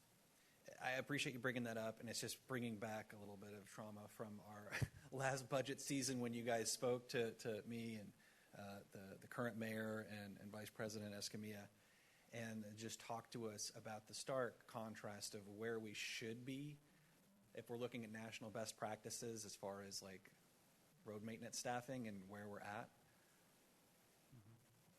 If you can go look those up and watch those presentations, and maybe we'll get some more this year. It paints a stark picture. I think next month in April, and that might even be the last time we're talking about next steps on this. Yeah, April 20th, I believe, we are scheduled to come back and have an in-depth discussion about maintenance and operations. So we can get into some good details and weeds at that point, too. Councilmember Bootweiler. Thank you. I am, just to echo the previous comments, just to be clear, I am in favor of like really exploring how do we get the Connect Lynnwood and more some of that safety brought to the forefront. We do hear from a lot of residents about that. I was just going to throw out there, because I know like the Popular Way Bridge, for example, we have like the federal grants, we're very good at getting big grants for those big projects. It just got me thinking, if we started investing in like traffic calming and some of that's a little bit out of our normal wheelhouse, or just not something we've specialized in as much maybe, just got me thinking, are there different sources of grants that we would be pursuing, like this, streets to schools, or, I know there's programs like that, so it just got me thinking, are there grants that we'd be maybe eligible for if we started investing money in those types of programs? Because that kind of helps with the calculus, or when we think about, well, if we invest $1 million, here's some examples of municipalities that we're getting sources of grants that we're just not pursuing currently because we're not doing those types of projects. I'll leave it there. Yes, the answer to your question, yes, there are other granting agencies or grant programs that are specific to like transportation safety or non-motorized type improvements. They're usually smaller buckets of money than the ones that we've pursued, like for Poplar Bridge and things of that sort. So what the key there, though, is having adequate local funding to match that. So I don't want to go after a safety grant for something if I don't have a staff member to manage that project, or if I don't have local match for that grant. So you get caught in this place you don't really want to be. I think the other part to that, and it's maybe not necessarily part of your question, but if we were to transition away from kind of more these projects that I mentioned, a lot of those projects are funded by these big grant programs, and then if we transition more to the bundle 1 and 2, there's a lot less grant opportunities for those their dollar amounts are much smaller too. And sorry, you reminded me, because we've talked about Vision Zero, and you mentioned the traffic safety plan, and just keep bringing all of this together. But I don't see it as an either or, like the investments and Alderwood around the station or the Ring Road, like those are important, critical projects. So I don't look at it as either or. I'm just looking at how do we figure out a way to start doing more investment in the streets, and history lessons, and thinking back to or prior council meetings that I've remembered listening to. There was a discussion on how do you keep up with this, because the cost is so significant, and the need is there, and there's no silver bullet to solving this problem. And I thought, well, maybe not, but if nothing else, you just know everything gets more expensive with time. And if we had done it 5 years ago, 10 years ago, so if there is a silver bullet, it's just starting to invest more to just get things done. And can we remove obstacles so you guys can do more of what we care about? Can we empower you to do things like quick build, or just empower that kind of thinking, so that we're spending money on things that matter to residents and spending less money on process and bureaucracy and things that slow you down and residents don't care about anyway? That would be my last comment, is just anything we can do to explore that, to be more innovative with the money, not just stretch a dollar to the breaking point. Thank you. So okay, one thing. Hang on, Council President. I move to extend the meeting to the end of the agenda. Second. See, it's a fulfilling prophecy. That's baseball analogy. Okay, moved and seconded. All those in favor? Aye. Opposed? All right. So one thing I did want to add to what David was talking about with the grant sources being smaller in those types of projects is there's also something kind of akin to an opportunity cost, what it costs you to get that grant when you pick up additional responsibilities to deliver the project. Restrictions and regulations are getting tougher and tougher. More and more things are being added to those granting dollars for you to achieve. As we were speaking about the environmental impacts, what we have to do here, you could quickly outpace what you would benefit in the grant by chasing those smaller pots. And it's something I know a lot of municipalities are dealing with. I frequently have conversations with other engineers at other cities who are looking at avoiding grants altogether because the cost impact of adding the grant outpaced its benefit. And then one more comment, too, to what you said. I think this is a daunting task ahead of us, right? We want to fund all of these great projects, right? And I think the way you go about it is you do it in baby steps. And if you look at where we were 15 years ago, we didn't have transportation impact fees. We didn't have TBD, either the sales tax or the tab fee. And so, you just got to take little steps. And I think, over time, you get closer to your goal. Maybe you won't get all the way to the goal, but you made a lot of progress.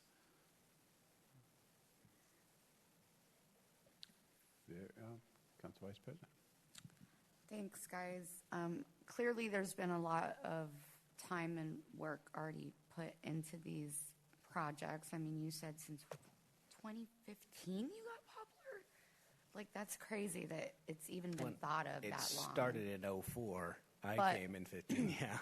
Now, that I'm officially in, politics, you understand how slow things go and then they magically move fast. More than anything, we're trying to be a different council. And I think that's apparent by just even like the amount of comments, the questions, the length of our meetings for the last year and a half. And in my keynote, I was asked to give a City of Lynnwood little baby update. And I'll tell you, that room didn't give two rat's butts about the PFD. Like, when I was like, and it's going to be this, and I'm like, you guys know, I'm animated, I'm like selling it.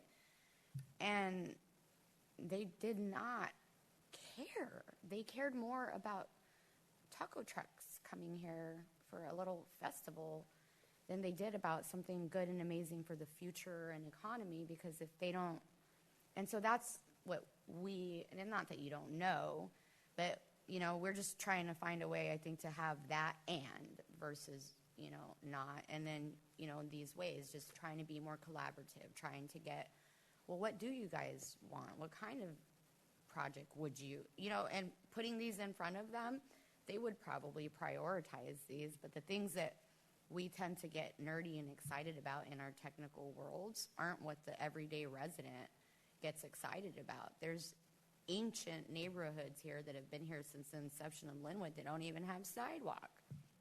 I'm sure they would rather see our crews put a sidewalk in front of their house instead of a ring road where they don't even have a Costco membership. Like, some of our people don't go over to that vicinity, unless it's Target, and even then, that's probably too far. They might just go to Fred Meyer or Safeway. And so really, I just wanted to kind of just add that perspective. Like, we understand, and grants aren't easy, small, big. They all are time-consuming, and there's no guarantee. And we don't want to lose these, basically, it's not free money, but you know what I mean? Because there's a lot of back-end work that goes into it. And then, like you said, we invest in the smaller projects, and then it might not happen, or more like the ROIs.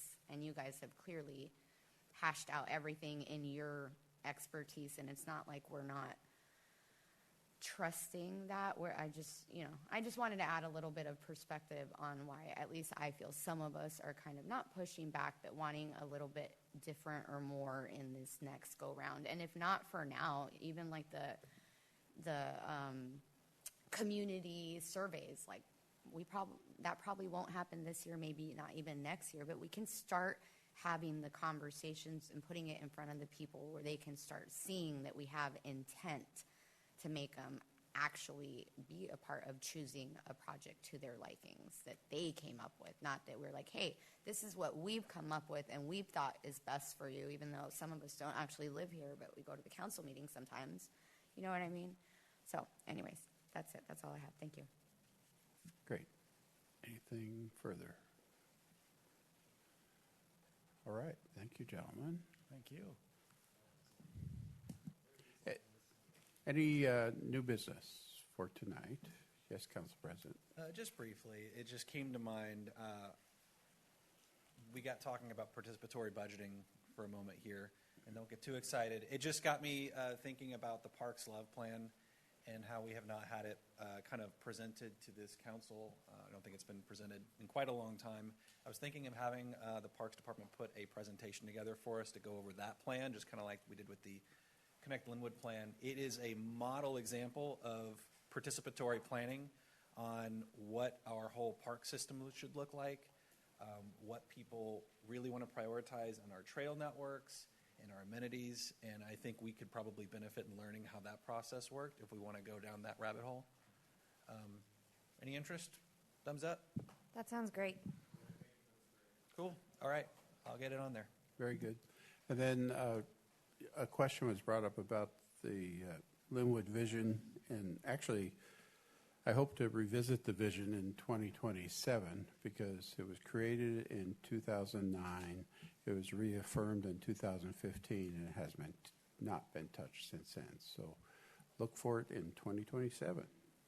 Thank you. I'm going to say we're adjourned, although, it's nice to hang around with you guys.